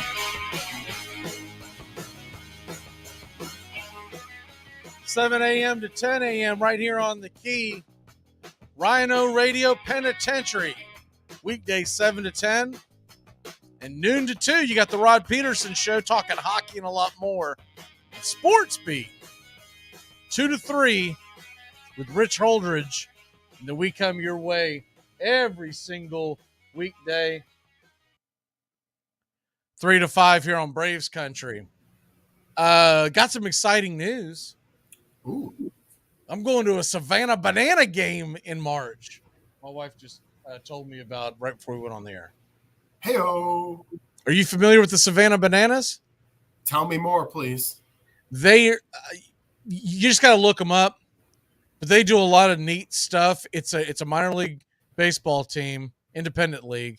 And they do all kinds of goofy stuff, and it's almost like going to a baseball game and a Broadway show breaks out. Kind of like the Harlem Globetrotters of baseball. Kind of, yeah. They do all kinds of goofy stuff. So we're going up there in March for our anniversary. So I was pleasantly surprised by that. Well, that'll be fun. We've been talking about going for a long time, and we finally found a day. A game on the weekend that we could get out there for. So looking forward to that. Other things going on in the world of sports. Talked about Heupel and him signing a long-term contract and getting locked up for the Tennessee Volunteers until 2028. So I think that's huge. Not that they were in danger of losing him, but it's always good to make sure that your guys are taken care of. Later on this week, by the way, Friday and Saturday night, we've got River Dragon hockey here. We'll be taking on Port Huron. Looks like the puck drops at 7:30 for both of those games. And, of course, you got the NFL playoffs on Sunday, the conference championship. My favorite day of the year for football is the conference championship because you get 2 tickets punched to the Super Bowl. The Super Bowl's the most fun that I have year in and year out with friends because we have people over. But as far as the day that I enjoy the most for football, it's conference championship game. We don't have a get-together for that. We just watch it here at the house. But it's fun. It's really fun if you get two really good games. And I mentioned this before at the beginning of the show yesterday. If you wanted the Bengals, you better jump on the Bengals. The Bengals are now a favorite in Vegas. They started out 1.5, 2-point underdog, depending on the book that you looked at. I actually grabbed it at 2.5. By the time we went on the show yesterday, it was at 1. I felt like it was trending. I didn't even understand why they were underdogs, right? And then yesterday, shortly after we went off the air, I turned on one of the betting shows that I watch in the evening. It had already jumped to 1 point favorite to the Bengals. And now, as we stand right here, right now, it's -1.5. I don't think it'll get past 2.5 unless you get an absolute Mahomes isn't playing, because the line is such that if it gets to 3, it'll be there for like just an eyelash. And then the big time bettors won't be able to resist themselves, and they'll jump on Kansas City +3 at home, right? You think the spread would be any different if Mahomes was fully healthy? Oh, absolutely. I think by how much would you think? I think he affects it by about 3 or 4 points. I agree with you. When it opened at 2 or 2.5, depending on what you're looking at, I felt like that if he would have been fully healthy, it would have been 4.5. So I was a little disappointed because I've been calling for the Bengals to go back to the Super Bowl all year long. And I've been riding them almost every Sunday. I took them to win the division when they were behind, and I was getting good numbers on that. I took them to go in on the money line and beat Buffalo. Now everyone's going to start waking up to the fact I just think top to bottom they're the better team. It's not that Kansas City can't beat them. Anybody can be beaten on any given day. But my point is, if they played 10 times, Cincinnati's winning that game at least 7. And how do we know that? The last 3 times they've played with a healthy Mahomes, they're 0-3. Kansas City is. So right, and to add to your point on that with Cincinnati, I mean, every time you think they're going to not do something, they do. Like you said, early in the year, they got off to a sluggish start. They bounced back. Look at in Buffalo, Damar Hamlin comes back. Everyone thinks it's going to be a grand old celebration for Buffalo. Man, I turned the radio on. I had to drive somewhere for 5 minutes, and it's 14-0 by the time I got to the next destination. This team is just firing on all cylinders right now. Well, it's funny because someone brought it up on Twitter, and I mentioned it to him when I saw it. He said, "What's going on in Buffalo?" Something like that. A big sports fan, and I said at the time, I said, "Man, I've had them to win the conference. I would be shocked if they are not the AFC representative in the Super Bowl." That doesn't mean that the Bengals are necessarily going to beat whoever they face, and they've done it the hard way. Cincinnati has had to do it the hard way. They had to play their division rival back-to-back weeks, 2 physical games. And that's one of the reasons why I was hearing some sharps saying that they were taking Buffalo because they felt like, and look, it was a fair argument, but they felt like that Cincinnati was going to be just physically beat up after playing Baltimore, right? I don't think it matters. I think that team is on a quest to get back. And this Chiefs team has been winning, but they haven't been that impressive to me. Jacksonville, on its engine, should have won that game. If they hadn't had some colossal mistakes, a Jacksonville team that is way in front of their actual timeline probably should have won that game. Yeah, this Chiefs team isn't like the 2019 version where they win the Super Bowl against San Fran. I actually think the opposite will happen. with the Eagles and the Bengals. Chiefs are still a very good team. Obviously, they're at home. But when your best player by far and Patrick Mahomes is hobbled, man, the Bengals just, on defense, they don't have all those names that flash you, but their defensive coordinator has done a great job. He's actually getting looks now along with their offensive coordinator. They play fundamentally sound football. They don't get many penalties. And then Joey Burrow and that offense just takes care of the rest. Looking at this Hall of Fame numbers that we're looking at real quick before I take this away. Okay. If you look at these numbers, I'm going to zoom in just a little bit so it's easier for everyone to see, right? You have to have 75% of the vote, right? Now, this is just of what is recorded. And we're looking at what they received last year and the jump you would have to make, right? And I saw some numbers yesterday that was indicating around the 70%, a little higher, 70% for Helton. It was Roland, Helton, and Wagner in that order. But then there were but they were expecting the number. Typically, when they get the final number, it actually drops down. So to be in the goods, you almost have to be in the 80 percentile to be able to go against the regression that normally hits, right? So this is what they got last year, and now you're looking at what could possibly happen for this year. I don't think Roland, Helton, Wagner, and Jones, which are the four obvious names to make it, I don't think anyone's getting the number. Yeah, I don't. And I hate that for Andrew Jones. One of the problems is these next few years, that's going to be the star-studded cast that's going to be coming in.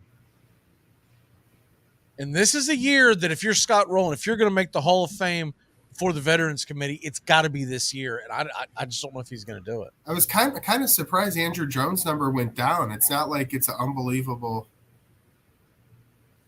Like they have him. This reads from here. What last year 54.6 now to 41.4. Is that? Well, this is an inexact number. Right, inexact. But I just feel like Andrew Jones, if I was making this list on my own and I just ran all the percentages, I would probably have him more at around 55-60% than 41. Yeah, they all in all, what's going to happen with that is you're going to get some regression on. So the number I saw yesterday for Roland was 79, I think 78%. But once again, they were projecting about 5 to 6% regression, which means he's going to fall just short of the number. And they were giving him the best chance to get in. That's a bummer to get nobody in if it ends up that way. Well, they are going to have Fred McGriff from the Veterans Committee. Always liked him. But one of the things that I'll say about that is if that's your only inductee in, and I'm a big Fred McGriff fan, don't get me wrong, that's going to fall flat as far as getting people to come that weekend. Because you almost need 2 or 3 more names to have it feel like a. In other words, that's not Derek Jeter getting inducted. That's not Chip getting inducted. That's not a perennial all-star / household name. Next year, the guys that'll be eligible, it's not next year, it's the year after. So next year they would have a little bit of a some of the bigger names, Adrian Beltre, Matt Holliday, Joe Mauer, Jose Bautista. It's okay. I guess what I'm getting, if Roland's going to do it, he's got to either do it this year or he's got to do it next year. Because there are some names coming down the pipeline that it's going to be tough for him to get. Same thing with Andrew Jones. Andrew Jones is starting to get more and more favor from the talking heads, but I don't know if he has enough steam to get in this year. But he's the best defensive center fielder that has ever played the game. His metrics are through the roof what he did defensively. And for a good 10-year span, he was a heck of a bat. He still finished with, 434 home runs, somewhere in that neighborhood? There was nothing much more fun as a kid than watching Jones and Jones in the same lineup go for Atlanta. I always remember those days. I don't think people who, unless they watch him on a regular basis, understand how shallow he played center field. What is your walk-off for the day, sir? My walk-off is I'm going to start getting finally into the college hoops, really diving in here. I'm going to start my night with Illinois basketball as we're here locally. They're on ESPN. I think you mentioned them in one of your bets of the day against Ohio State. So that's going to be on 7 o'clock on ESPN. And then I'm going to also pay attention to LSU Arkansas at 7 o'clock on ESPN too. So I'm getting my feel for the college game before we get to football again this weekend. Yeah, it is so hard to get into the NBA when night after night after night. Well, so-and-so's not playing. So-and-so's not playing. So-and-so's not playing. I'm all in on college basketball, NBA. I'll see you come playoffs. If there's a big matchup and the Celtics are playing, I'll watch it. But I wouldn't stop what I was doing tonight to watch that. It's not even the B squad. It's the C squad. Celtics Warriors was a good example last week. Yes. That was a fun one. That was a really good game, but too many far and few between. They got to do something, and it's like Steve Kerr says, they got to shorten the season. He's saying 72. To me, that's not short enough. You got to take it down to 50 games. That way, every game feels like it's important, and it will raise the viewership. We got to go. Sports Map is on the way. First Name Sports. We'll see you tomorrow. Have a great rest of your evening, and happy hunting on the college basketball lines.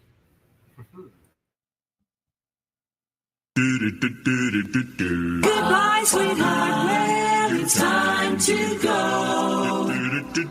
We're back tomorrow with another show. Well, unless we're fired, we'll talk to you then. Goodbye, sweetheart. Goodbye. Goodbye. Guys and gals, it's time to go. We'll see you on the next show. Same bat time, same bat channel.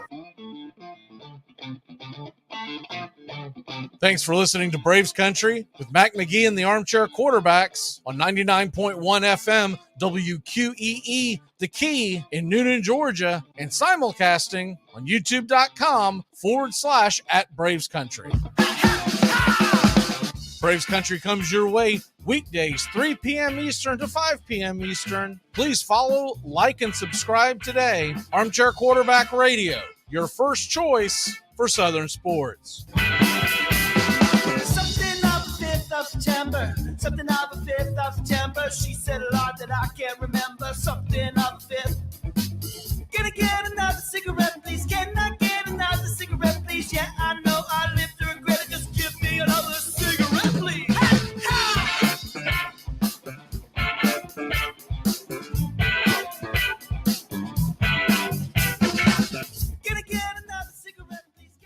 You're listening to WQEE 99.1 FM, The Key in Noonan, Georgia. Are you looking for a reliable dental practice that not only cares about your teeth, but is friendly to work with? How about one that offers great deals and new patient promotions? Well, your search is over. Most Valuable Smiles in downtown Eatonton, Georgia is committed to giving you the biggest and brightest smile. Right now, get a $99 new patient special, including x-rays and exam.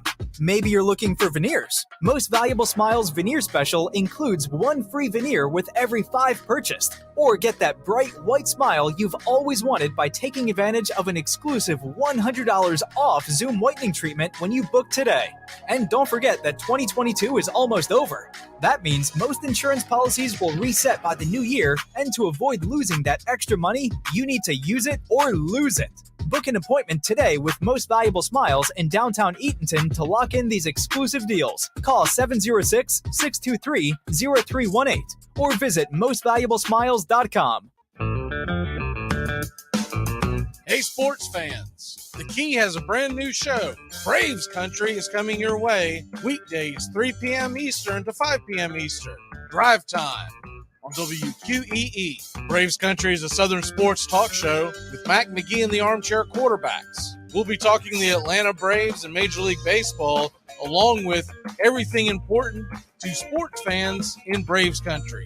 The SEC, ACC, Big Ten, and the National Football League, and the big sports news of the day. That's Braves Country with Mac McGee and the Armchair Quarterbacks. Weekdays, 3 p.m. to 5 p.m. right here on WQEE, The Key, 99.1 FM, and simulcasting on youtube.com/@BravesCountry. Dixie Handle Company, 5 generations of the Strickland family, have produced quality hardwood farm and garden tools, wooden shutters, and custom furniture. If you're looking for the highest quality tool handles, Dixie Handle Company is your place. Every item is hand-picked to your specifications. If it's made of wood, they do it.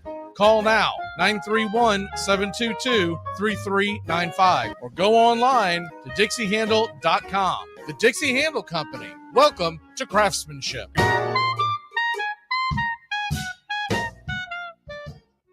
Hey folks, this is Mark White with The Mark White Show, and you can tune into The Mark White Show every Saturday from 11 a.m. to 12 p.m. right here on Rock 99 WQEE The Key, the home of Southern sports and talk.